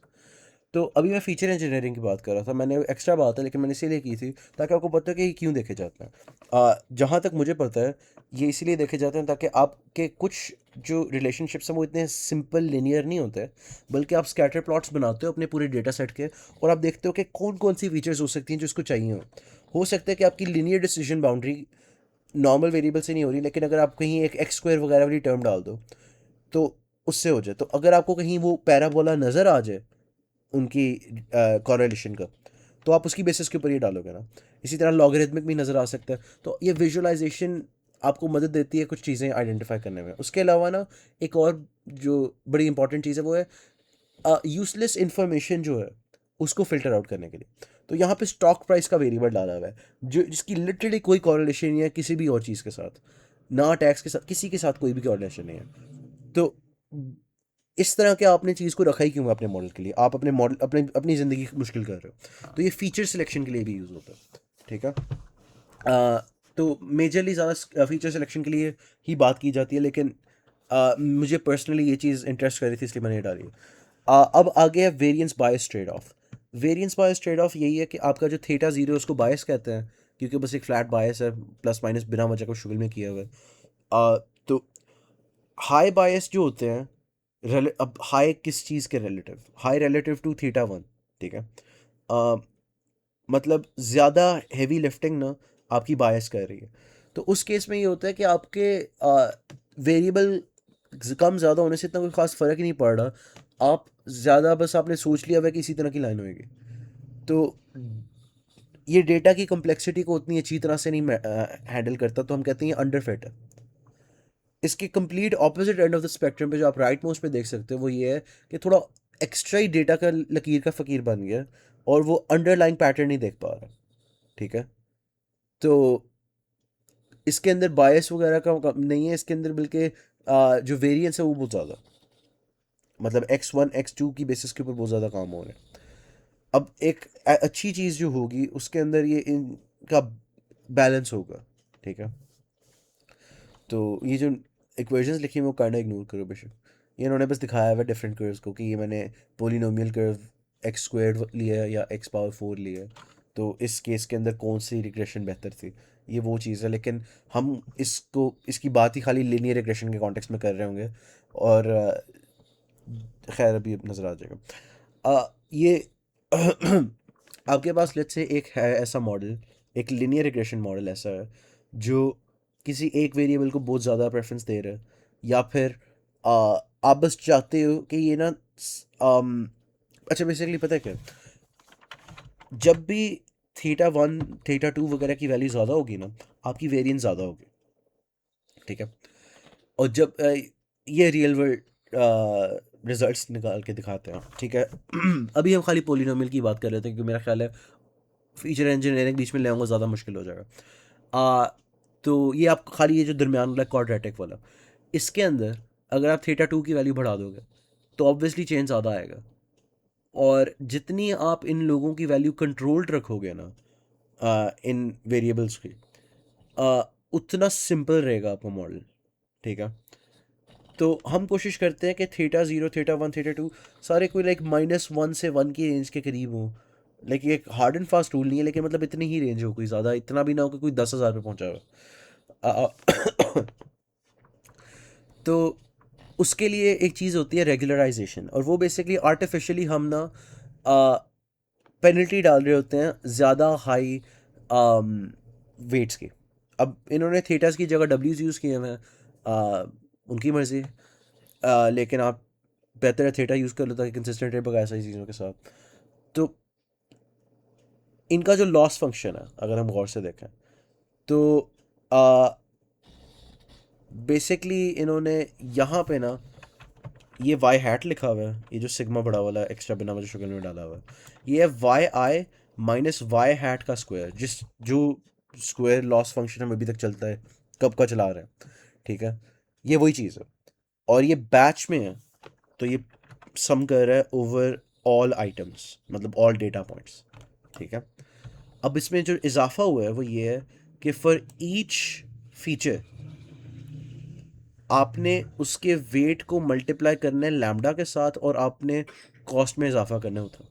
अब लैम्डा एक पेनल्टी फैक्टर है, वो 0.1 के करीब रख लिया, 0.2 के, बातें हैं कि वो किस तरह से डिटर्मिन होता है, लेकिन फिलहाल कह लो 0.1 है फॉर एग्जाम्पल। ठीक है, तो 0.1 multiplied by theta zero, theta one. अब जितना ज़्यादा थीटा होगा, जितनी एक्सट्रीम वैल्यू होगी, उतना ज़्यादा इसको एक पेनल्टी मिलेगी अपने लॉस फंक्शन के अंदर, और ये एब्सोल्यूट है ताकि नेगेटिव एक्सट्रीमिटीज़ को भी हैंडल कर ले। तो अगर ज़ीरो के करीब आ रहा है तो कोई पेनल्टी नहीं है, अगर कोई 10,000 पे पहुंचा हो तो बहुत ज़्यादा पेनल्टी होगी, इस तरह से। तो इस तरह से हम ना डिस्करेज करते हैं। अब इनके अंदर फ़र्क यही है कि एक के अंदर स्क्वायर है, एक के अंदर एब्सोल्यूट फंक्शन है, तो वो L1 और L2 है। अब ये क्यों है, कैसे है, इनके क्या फ़ायदे हैं, उसके बारे में थोड़ी बात कर लेते हैं। तो ये तो वही वाली बातें कि क्या इनके नाम है लेसो रेज, आपको पता ही है। L1 लेसो है, L2 रेज है। तो उस पे आने से पहले एक बात करते हैं छोटी सी, लैम्डास कैसे चूज़ होते हैं। लैम्डास चूज़ ऐसे होते हैं कि आप की फोल्ड क्रॉस वैलिडेशन करते हो। ठीक है, अब शुरू में लैम्डा की वैल्यू लेट्स से 1 रख ली, और आप उसको फिर 10 से बढ़ा 10 टाइम्स बढ़ा देते हो अगले क्रॉस वैलिडेशन की बारी। ठीक है, उसके बाद आप फिर से करते हो। अच्छा, बेसिकली हो ये रहा है, for lambda 10 power -6 to 10 power 6, ये एक एग्जांपल है, with step size of 10 times. आप हर इटरेशन के बाद 10 टाइम्स बढ़ा रहे हो। आपने करना ये है कि आपने की फोल्ड वैलिडेशन करनी है, और आपने रिजल्ट स्टोर कर देना है। फिर एंड पे जो मैक्स गुड था वो वाला लैम्डा सेलेक्ट कर देना, और फिर आपको स्टार मिलेगा ऐसा। एक सेकंड। तो इस तरह से लैम्डास यूज़ होते हैं कि आप की फोल्ड क्रॉस वैलिडेशन करते हो, जिसके वैसे की फोल्ड ना भी करो, आप अगर नॉर्मी तरीके से करना चाह रहे हो, आपको बस रिकॉल और क्या नाम है, प्रिसिजन कैलकुलेट कर लिया, और फिर जिसका सबसे बेहतर था वो वाला कर लिया, इस तरह से। तो वो बस के फोल्ड इसलिए कह रहा था क्योंकि उससे फिर ज़्यादा रिप्रेजेंटेटिव होता है, और मैंने जो भी आर्टिकल पढ़े हैं उसके अंदर के फोल्ड लिखा हुआ था। L1 रेगुलराइजेशन, L1 रेगुलराइजेशन जो है उसके अंदर है एक फीचर सिलेक्शन की ऑप्शन आ गई है, कि वो बेसिकली करेगा ये कि उसकी हमेशा कोशिश ये होगी ना कि आपने चीज़ कम करते जाना। अब वो कम करता जा रहा है इन सब के वेट्स, अब सबसे कम कितना होगा, 0 होगा। ठीक है, इससे कम वो जा नहीं सकता। तो एक पॉइंट आएगा जिसके ऊपर उसका कोई रूल ही नहीं होगा। ये सिर्फ तब होगा अगर ये एक्चुअल लॉस फंक्शन वाला हिस्सा है वो उसको अपनी तरफ खींच नहीं रहा। बेसिकली ये like push and pull type shit हो रही है। तो किसकी फोर्स ज़्यादा है, इसके नीचे लेके जाने की, या इसके ऊपर या नेगेटिव वैल्यू की तरफ लेके जाने की, ठीक है।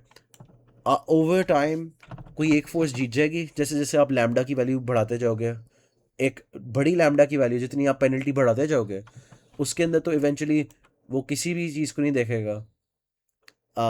वो हर चीज़ के ऊपर ही कहेगा कि यार इतनी ज़्यादा पेनल्टी जितनी मुझे मिल रही है ना वैल्यू हाई करने की, उतनी मुझे सही आंसर ना देने पे नहीं मिल रही। तो मैं बस किसी भी चीज़ को कंसिडर नहीं करूँगा, मैं बस रैंडम शट गो टाइप शट, हर चीज़ का बस मैं आंसर ज़ीरो दे दूँगा। और एक दूसरा एक्सट्रीम केस है कि आपने कोई रेगुलराइजेशन नहीं की हुई, वो ज़ीरो के ऊपर है यहाँ पर, जब लैम्डा ज़ीरो होगा। अच्छा, तो थोड़ा वापस आते हैं क्या हो रहा है। आपने अगर पेनल्टी रखी हुई है तो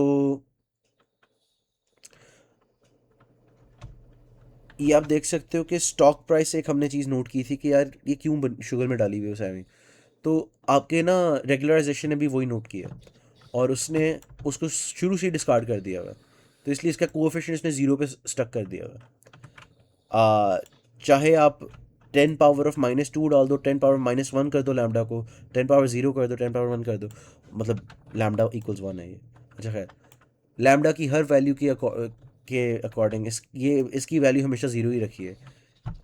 ये बस रियल वर्ल्ड रिजल्ट्स हैं और ये हुआ कैसे है वो ऐसे ही हुआ, ठीक है। थोड़ा सा इसके कैलकुलस में भी बात करते हैं, लेकिन इसका बात का मकसद ये है कि ये फीचर सिलेक्शन कर रहे हैं हमारे लिए। अब फीचर सिलेक्शन कर रहे हैं ना, इसकी वजह से हमें जो मिल रहा है वो एक स्पार्स सोल्यूशन है। एक स्पार्स सोल्यूशन ऐसा होता है जिसके अंदर सारे जो इनपुट वेरिएबल्स हैं वो नहीं यूज़ हो रहे होते। इसके अंदर आपको नज़र आ रहा है कि जो रेड डॉटेड लाइन है वो बेस्ट सोल्यूशन थी, जिसकी बेस्ट रिकॉल वैल्यू थी। तो हम अपना लैम्डा उसके ऊपर सेट करने वाले हैं और हम कहते हैं यार ये मेरा मॉडल है। तो आ, जो रेड में है हमारा, उसके अंदर आप नोट करो स्टॉक प्राइस इग्नोर हो रही है। और अगर हम थोड़ा आगे चले जाते हैं टू पे, तो लॉग लैम्डा 1 या लॉग लैम्डा 2 पे, तो फिर आपकी वो टेम्परेचर वाली वैल्यू भी नहीं देख रहा। तो जितना हम वेरिएबल्स को कम करते जा रहे हैं ना, उतना सोल्यूशन हमारा स्पार्स होता जा रहा है। तो ज़ीरो काउंट है बेसिकली स्पार्सिटी। अब हम L1 रेगुलराइजेशन यूज़ कब करते हैं? हम तब करते हैं जब हमारे पास बहुत ज़्यादा डेटा हो और हम एक्सपेक्ट कर रहे हो कि इसमें से कुछ चीज़ें होंगी जो इतनी मैटर नहीं करती होंगी, जिसको आप इग्नोर कर सकते हो अपने रिग्रेशन के अंदर, ठीक है। अब L2 रेगुलराइजेशन में ऐसा नहीं है, वो आपके लिए फीचर सिलेक्शन नहीं करता, वो सिर्फ और सिर्फ आ, वो वेरिएंस बायस ट्रेड ऑफ के अंदर मदद देता है, वो फीचर सिलेक्शन नहीं करता। तो इसके अंदर ये होता है कि चूंकि ये स्क्वायर है, ठीक है, आप जैसे जैसे अपने एक्चुअल वेट को या थीटा को ज़ीरो के करीब लेते जा रहे हो ना, उतनी पेनल्टी कम होती जा रही। क्योंकि अगर आप एक छोटे नंबर के लिए, लेट्स से आपके पास इस वक्त करंटली वेट है 0.5, आप इसका स्क्वायर लेते हो इस तरह से, तो अब अगली बार पेनल्टी कम हो गई है, तो अब एक लेसर पेनल्टी की बेसिस के ऊपर इसके अंदर जो इफेक्ट आएगा वो होगा कि लाइक 0.5 की जगह 0.49 हो गया होगा।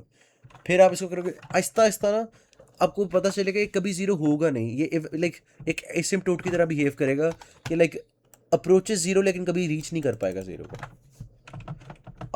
तो L2 रेगुलराइजेशन के अंदर ये होता है, तो ये नॉन स्पार्स सोल्यूशंस देता है। तो हम ये यूज़ तब करते हैं जब हम एक्सपेक्ट कर रहे हो कि सारे वेरिएबल्स यूज़ होंगे, चाहे कोई एक किसी से कम भी ना हो रहा हो, जो भी हो। तो स्टॉक प्राइस उतनी मैटर नहीं करती, लेकिन आ, हमें फ़ायदा इससे ये हो रहा है कि जो वेरिएंस बायस ट्रेड ऑफ था, आ, इसके लिए हमारी जो असम्पशन थी वो ये थी कि smaller weights mean simpler model means less overfitting.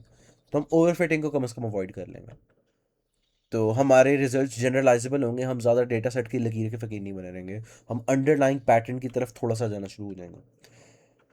ये बात है।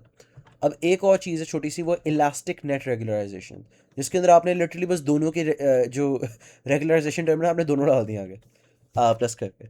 और ये तब यूज़ करते हैं जब आप एक्सपेक्ट कर रहे हो कि एक सेमी स्पार्स सोल्यूशन होगा, ठीक है। तो ये बातें हैं, फीचर सिलेक्शन होगी लेकिन लाइक कोई एक दो में होएगी, इतनी भी ज़्यादा नहीं होएगी। आगे बात है नॉन इटरेटिव ग्रेडियंट डिसेंट इसके लिए। अब इसके लिए आप नॉर्मल वाला ग्रेडियंट डिसेंट कर लो, कुछ फ़र्क नहीं है इतना। बस लॉस फंक्शन आपके सामने है, लैम्डा की नई टर्म आ जाती है, बस प्लस लैम्डा हो जाएगा आपका आपके उसमें। या ज़्यादा ज़्यादा अगर आप R2 कर रहे हो, सॉरी L2 कर रहे हो, तो वो हो जाएगा 2 थीटा लैम्डा की एक टर्म ऐड हो जाएगी आपके कॉस्ट में, और उससे ग्रेडियंट थोड़ा सा चेंज हो जाएगा। लेकिन अगर हम वो नॉन इटरेटिव वाला तरीका करने की कोशिश करें जिस तरह से वो नॉर्मल इक्वेशन थी, तो बेसिकली ये जो सारे नॉन इटरेटिव तरीके हैं ना जिसके अंदर हम ग्रेडियंट डिसेंट इनडायरेक्टली यूज़ कर रहे हैं, जैसे ये वाला था, ये ना लॉस फंक्शन की एक प्रॉपर्टी का फ़ायदा उठा रहे हैं। लॉस फंक्शन हमारा एक पैराबोला होगा क्योंकि वो उसके अंदर कुछ लिनियर टर्म्स हैं अंदर, और उसका स्क्वायर हो रहा है, चाहे वो आप बाद में सम भी ले रहे हो, फ़र्क नहीं पड़ता, ठीक है। तो इसकी जो शेप होगी वो एक पैराबोला होगी, और अगर आप इसके डेरिवेटिव लोगे ना, तो इस पॉइंट के ऊपर, लोएस्ट पॉइंट के ऊपर, तो वो हमेशा, क्योंकि एक स्टेशनरी पॉइंट है, वो इस तरह से होगा, ज़ीरो होगा डेरिवेटिव।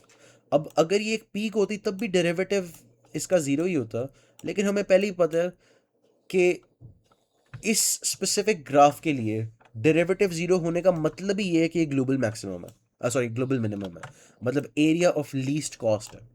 वरना एक कॉम्प्लेक्स ग्राफ होता तो काफ़ी ज़्यादा पॉइंट्स होते जिसके अंदर डेरिवेटिव ज़ीरो था, लेकिन उससे हमें ये ना पता चलता कि ये एरिया ऑफ लीस्ट लॉस है।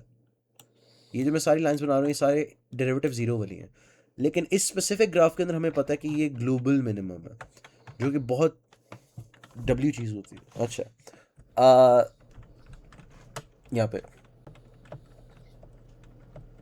हाँ, तो अब हम पुट कर देते हैं अपने ग्रेडियंट को खुद ही ज़ीरो के बराबर, तक अब, और हम इसको सॉल्व करेंगे फॉर वेट्स, ताकि हमें पता चल जाए कि किस वेट के लिए हमारा लॉस ज़ीरो हो रहा है।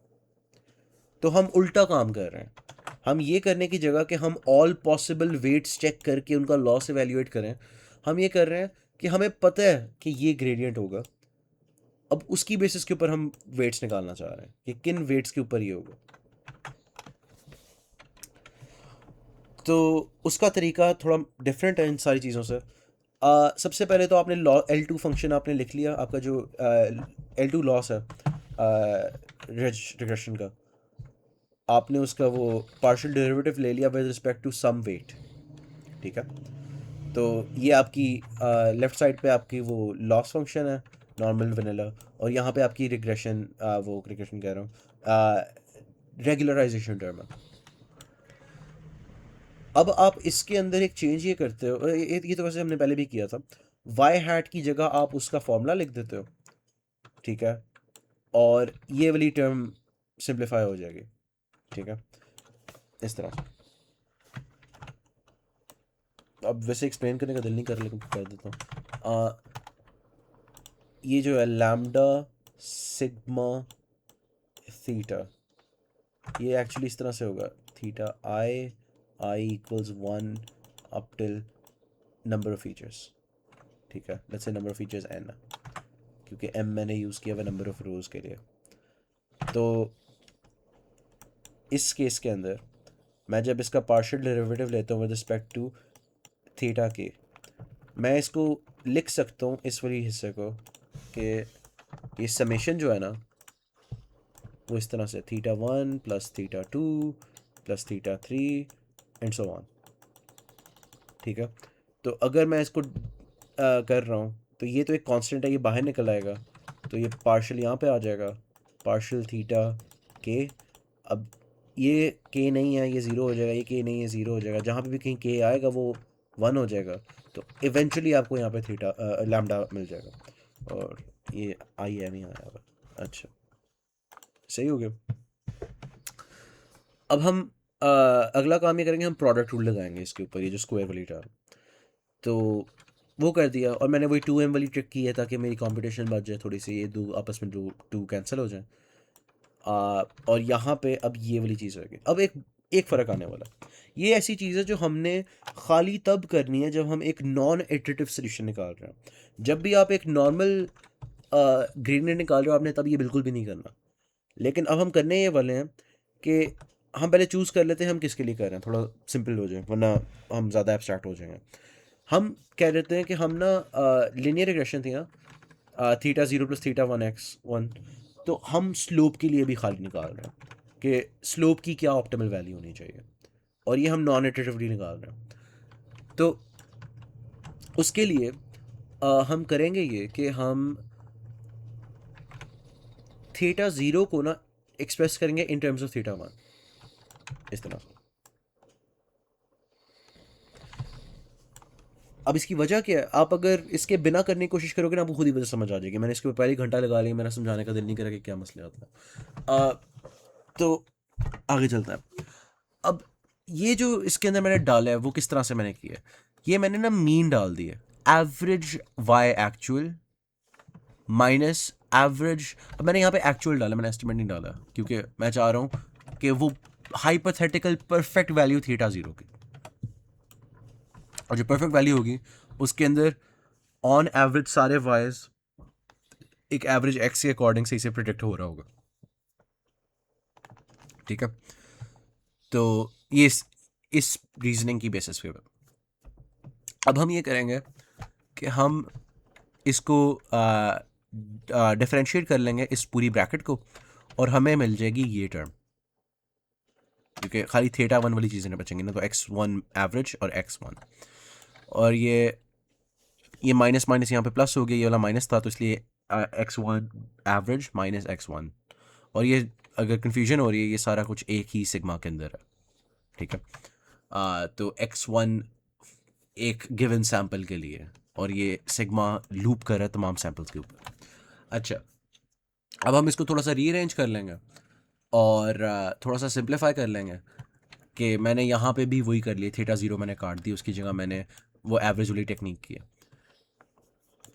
और इस तरह से ना मुझे इवेंचुअली मिल गया है ये।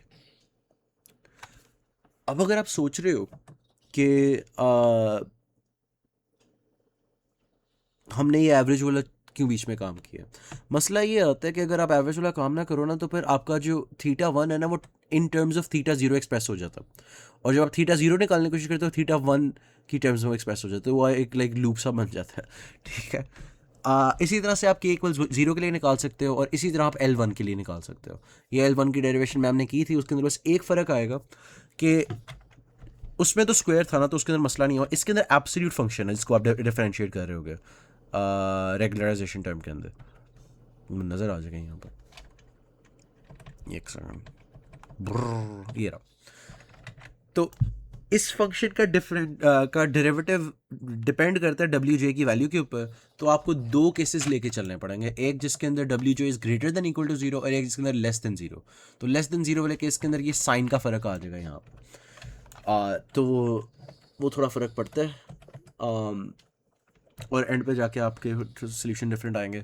लेकिन अगर आपको ये बात समझ आ गई ना कि सिर्फ और सिर्फ ये हमने कब करना है, एवरेज वाली जो चुस्मारी बीच में, जब हम एक नॉन इटरेटिव तरीके से कर रहे हो, वरना ये आपको करने की ज़रूरत नहीं है, बस मैम ने करवाया था मैंने इसलिए करवाया है, वरना ये नॉर्मल ग्रेडियंट डिसेंट से हो जाएगा। ये बस वो है कि मैं वो रिवर्स वाला काम करना चाह रहा हूँ कि मैं दिस शिट, चलो ठीक है। आगे है नॉन इटरेटिव ग्रेडियंट डिसेंट, हो गया लॉजिस्टिक रिग्रेशन। अब लॉजिस्टिक रिग्रेशन, अब लिनियर रिग्रेशन तो मैंने इतना ग्लेज कर दिया ना कि यार एक्चुअली यही सब कुछ है इसके अंदर, इसके अलावा कुछ है ही नहीं दुनिया में, तो हम लॉजिस्टिक क्यों यूज़ करते हैं? एक ही वजह, लिनियर रिग्रेशन की रेंज है माइनस इन्फिनिटी से पॉजिटिव इन्फिनिटी, जबकि लॉजिस्टिक रिग्रेशन जो है ना वो लिनियर रिग्रेशन ही लेता है लेकिन उसके ऊपर एक फंक्शन ऐसा अप्लाई करता है जो उसको ट्रांसफॉर्म कर देता है कि वो आंसर दे हमेशा 0 से 1 के बराबर, या 0 से 1 के दरमियान। अभी भी इसकी डिसीजन बाउंड्री लिनियर ही है। अब मैं इसके डिसीजन बाउंड्री थोड़ी सी हम विजुलाइजेशन कर लेते हैं। आए वो चलेगी मेरी इक्वेशंस मैंने की थी यहाँ पर, मैंने, चलो मैं यहाँ पर करके दिखाता हूँ जल्दी से। ये आपका हाइपोथेसिस है, यानी आपका लिनियर रिग्रेशन है जो कि एक दो वेरिएबल्स ले रहा है एक्स और वाई, ठीक है, और उसकी बेसिस के ऊपर कोई तीसरा वेरिएबल प्रेडिक्ट कर रहा है, लेट्स से, तो उसके लिए आपके theta 0 plus theta 1 multiplied by X plus theta 2 multiplied by Y, और मैंने ये सारे इंसर्ट कर दिए। अब मैं इनकी values like let's say 0 select कर दूँ और मैं ऊपर से देखता हूँ ऐसे। ऊपर से देखने की वजह से फ़ायदा नहीं है, वो लिनियर में लॉजिस्टिक में होगा। अभी देखो एक्स और वाई की वैल्यू जैसे जैसे बढ़ रही है, इसकी बढ़ रही है। अब मैं इस स्लाइडर को थोड़ा पीछे को कर दूँ तो यू कैन सी कि अब जैसे जैसे एक्स की वैल्यू बढ़ती जा रही है, जी की वैल्यू कम होती जा रही है। मतलब जो तीसरा वेरिएबल है जो हम प्रेडिक्ट कर रहे हैं वो इस तरह से जा रहा है। अब हम सिग्मोइड फंक्शन यहाँ पे बीच में इंट्रोड्यूस करते हैं ताकि लिनियर रिग्रेशन का हमें थोड़ा सा समझ आए कि वो किस तरह से डिफरेंट है सर। तो अब मैं करने वाला हूँ plot z equals S F H F x, ठीक है, और एक्स वाई हो गया ये। हाँ, अब मैं इसको ज़रा हाइड कर देता हूँ और अब हम इसको देखते हैं। ये इस तरह से, ये 0 से 1 के दरमियान हमेशा वैल्यू देगा और इसको हम ट्रीट कर सकते हैं प्रोबेबिलिटीज़ की तरह।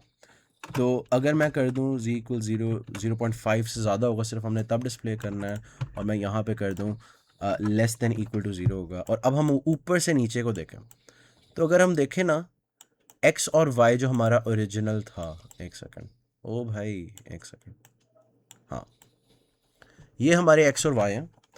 अब मैं जैसे जैसे इसको चेंज करूँ आप देखोगे कि डिसीजन बाउंड्री अभी भी लिनियर है इसकी। आप इमेजिन कर सकते हो यहाँ पे 7 सैंपल्स होंगे, ठीक है। इसके अंदर 3D शेडिंग कैसे ऑफ करता था, यहाँ पे था,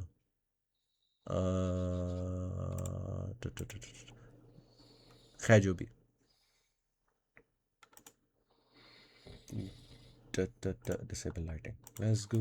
हाँ, ये तो इससे आपको नज़र आ रहा होगा कि लॉजिस्टिक रिग्रेशन के अंदर भी डिसीजन बाउंड्री लिनियर ही है। भी मैं पता नहीं क्यों कह रहा हूँ ऐसे, और अभी तक हमने कोई चीज़ नहीं देखी जिसकी लिनियर बाउंड्री हो। इसकी लिनियर बाउंड्री है बस दोनों के अंदर लाइन कॉमन है, इसलिए मैं कह रहा था, वरना ये तो कम्प्लीटली डिफरेंट चीज़ है। ये बेसिकली एक वैल्यू प्रेडिक्ट कर रही होती है, जबकि ये एक प्रोबेबिलिटी प्रेडिक्ट कर रही होती है, जिसके अंदर आप कोई थ्रेशोल्ड वैल्यू रख सकते हो, जो मैंने इस केस में 0.5 रखी हुई है, उसको एक क्लासीफायर बनाने के लिए, और इस तरह से, ठीक है। तो ये बांग्लादेश फ्लैग टाइप शर्ट हमने थोड़ा सा विजुलाइज भी कर लिया। इसको आगे चलते हैं क्रॉस एंट्रोपी लॉस की तरफ। क्रॉस एंट्रोपी लॉस जो है हमारा अच्छा होता है, that's all I have to say, ठीक है। आगे चलते हैं। अब डेरिवेटिव ऑफ सिग्मॉइड है, वो भी अच्छा होता है। नहीं, लॉजिस्टिक रिग्रेशन के अंदर आप जब ग्रेडियंट डिसेंट कर रहे होगे इस तरह से, जो ओरिजिनल नॉर्मल ग्रेडियंट डिसेंट है ना, कि ये नॉन इटरेटिव चीटी तरीके जिसके अंदर आप लाइक वो इक्वल जीरो और एवरेजेस वाली शट कर रहे होते हो, जो नॉर्मल वनीला जो मासूम वाला ग्रेडियंट डिसेंट है, ठीक है, ये वाला। मैं पॉइंट भूल गया मैं क्या कहने वाला था। हाँ, लॉजिस्टिक रिग्रेशन के अंदर लॉजिस्टिक रिग्रेशन के अंदर हम जब ये चीज़ कर रहे होते हैं तो हम इसको इस तरह से कर सकते हैं कि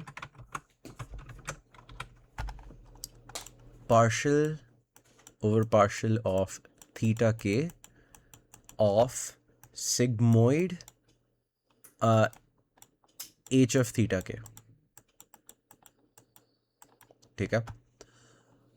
और चेन रूल हमें ये बताता है कि दिस शर्ट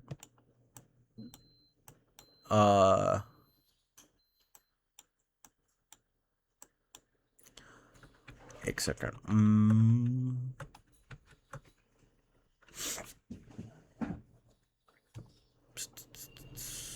हाँ, अगर मैं इसको कर लूँ, चलो वैसे मैं भूल गया, एक सेकंड, मैं क्या कहना चाहता हूँ। चेन रूल फॉर सिग्मॉइड,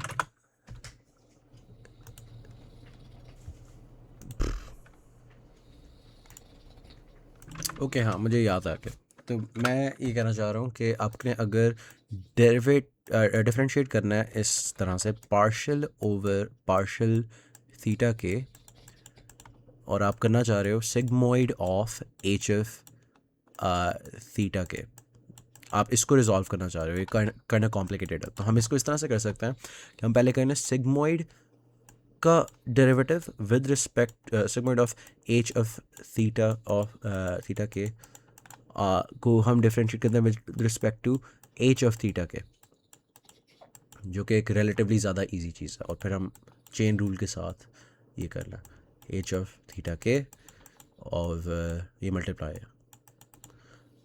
और यहाँ पे जो हमारा ओरिजिनल था हम इस तरह से करना। तो ये वाली चीज़ तो हम कर चुके हैं लिनियर रिग्रेशन में, बस ये नई चीज़ है। तो वो जो नई चीज़ है ना वो ये आपके सामने लिखी हुई, ठीक है। तो ये क्लास में भी हुई थी, इतना मुश्किल नहीं है इसमें कुछ भी, बस बेसिक से डिफरेंशिएशन के रूल्स लगे हुए हैं। पावर रूल, सॉरी, सबसे पहले उन्होंने वो लगाया क्वोशिएंट रूल लगाया है, फिर उसके बाद जो डिनोमिनेटर था उसको डिफरेंशिएट किए। उसके डिफरेंशिएशन के अंदर ऐसे हुआ था कि वो माइनस का साइन आ गया, ब्ला ब्ला ब्ला ब्ला। और आपने रियलाइज़ किया कि जो लेफ़्ट साइड पे चीज़ है वो एक्चुअली सिग्मोइड ही है, और आपने उसको सिग्मोइड की तरह लिख दिया। और जो माइनस वाली एक्स्ट्रा चीज़ थी उसको मल्टीप्लाई किया, उसको थोड़ा सिंप्लीफाई किया, पता चला वो भी एक चीज़ का सिग्मोइड ही था, आपने जब उसको थोड़ा सा सिंप्लीफाई किया था। तो ये कुछ बातें थी, और उसके अलावा क्या कुछ भी नहीं है। हाँ, एक छोटी सी बात रह गई है जो मैं अपनी स्लाइड्स में डालना भूल गया था, मुझे अब जाके याद आई थी कि लॉजिस्टिक रिग्रेशन के अंदर मल्टीपल क्लासिफिकेशंस किस तरह से की जाती हैं। तो एक तो मैं पहले भी काफ़ी बार बात कर चुका हूँ, वन वर्सेस रेस्ट या वन वर्सेस ऑल के ऊपर। OVR आप देखोगे, उसके अंदर हम कहते हैं what is the probability of this being green and not anything else, what is the probability of it being blue and not anything else. ये बड़ी स्ट्रेट फॉरवर्ड चीज़ है। इसके अलावा एक होता है वन वर्सेस वन, जिसके अंदर आपने ज़्यादा से पेयर्स बनाए होते हैं, कि व्हाट इज़ द, कहाँ पे नज़र आ जाएगा, ये रहा ब्र, कहाँ पे, ये black versus blue, black versus red, blue versus red. अब जब 3 क्लासेस होंगे तो मसला नहीं होगा, लेकिन अगर यही मैं आपको ले जाऊँ नोटपैड में और हम कहें कि देयर आर 3 पॉसिबिलिटीज़, 4 है, ठीक है, A B C and D। तो एक तो ये बन गया ना A B, एक बन गया A C, एक बन गया B D, उसका B C B D और C D। ये है वन वर्सेस वन, क्योंकि ये वन वर्सेस रेस्ट होता ना अगर, तो खाली ये होता है A versus all, A versus rest, B versus rest, तो AR BR CR DR, ये बनना था। तो ये स्केलेबल नहीं है, ये वाला स्केलेबल है। तो कौन सा कब यूज़ करना है खुद ही समझ आ जाएगी आपको, कि जब ज़्यादा क्लासेस हैं तो आपने वन वर्सेस ऑल यूज़ करना है, वरना आपने वन वर्सेस वन करना तो आप ज़्यादा फाइन डिटेल में जा सकते हो। उसके बाद इन सब को एंड पे जो चीज़ है, हम एक चीज़ यूज़ कर सकते हैं इन प्रोबेबिलिटीज़ को, इन सारी चीज़ों को नॉर्मलाइज करने के लिए, वो सिग्मॉइड फंक्शन है। तो एक बेसिकली एक नॉन लिनियर नॉर्मलाइजेशन है जो इन सारी चीज़ों का सम वन बना देगी। तो ये हम करते हैं वन वर्सेस रेस्ट वालों के अंदर, कि अगर आपके पास एक मॉडल है जिसकी इनपुट आउटपुट्स निकल रही हैं कि what is the probability of this and of A being true, what is the probability of B being true, probability of C being true, D being true। तो ये 4 इंडिपेंडेंट सब models लगे हैं basically, जो उन चीज़ों को क्लासीफाई कर रहे हैं कि आप मल्टीपल बाइनरी क्लासीफायर से एक मल्टी क्लास क्लासीफायर बनाते हो। तो इसके इनका सम, लेट्स से ये कहता है 60% चांस है, ये वाला कहता है कि ओ 50% चांस है। तो आप देख ही सकते हो कि ये 100 के ऊपर ऐड अप नहीं हो रहा है। तो एक तो इसका नॉर्मी तरीका है ना कि आप बस डिवाइड करके कर लो, लेकिन एक है कि आप इनके आंसर्स को एक सॉफ्ट मैक्स लेयर में डालो। अब सॉफ्ट मैक्स का जो फॉर्मूला है वो इन्होंने बॉच किया हुआ यहाँ पे, वाह भाई, nice nice slides. Soft max formula तो वो होता है बस e power of x divided by summation of e power x's, जो भी आपके हैं सेट के अंदर, ठीक है, स्ट्रेट फॉरवर्ड है। तो आप इन सब, पहले इसका देखोगे, फिर इसका देखोगे, इसका देखोगे, इन सब के लिए ई पावर ऑफ प्रोबेबिलिटी ऑफ ए या बी या जो भी है यहाँ पे सबकी निकाल ली, फॉर ए फॉर बी वगैरह, और इन सब को ऐड कर दिया, आपको डिनोमिनेटर पता चल गया। और अगर ए की निकालनी है पोस्ट सॉफ्ट मैक्स ट्रांसफॉर्मेशन, ये नई वाली वैल्यू, तो फिर उसके लिए आप ए की ओरिजिनल वैल्यू और इन सारों का ई पावर वाला सम, तो इस तरह से ई पावर ए, और ये आपका सॉफ्ट मैक्स का आंसर होगा। तो सॉफ्ट मैक्स इज़ गुड। उसके अलावा हार्ड मैक्स एक होता है जो बस कहता है मेरी दुनिया में कोई चीज़ एग्जिस्ट नहीं करती प्रोबेबिलिटीज़ जैसी, मैं खाली 1 0 देता हूँ कि ओ अच्छा 60 ये सबसे ज़्यादा है, बकाया सारे 1, ये 0 0 0। ये हार्ड मैक्स है और सॉफ्ट मैक्स ये वाला है। हार्ड मैक्स ज़्यादा यूज़ होगा जब आपने करना ही सिर्फ एक काम है, मतलब आपके लिए इतना मैटर नहीं करता कि फाइन प्रोबेबिलिटीज़ क्या हैं। और अगर आप कोई कॉम्प्लिकेटेड चीज़ बनाना चाह रहे हो जिसके अंदर प्रोबेबिलिटीज़ की बेसिस पे आगे कुछ होना, या फिर आप बीम सर्च डिकोडिंग यूज़ कर रहे हो, मतलब एक पूरा सीक्वेंस जनरेट करवा रहे हो, तो तब आप सॉफ्टमैक्स यूज़ करोगे। और 2 घंटे की वीडियो बन गई है मिड वन की।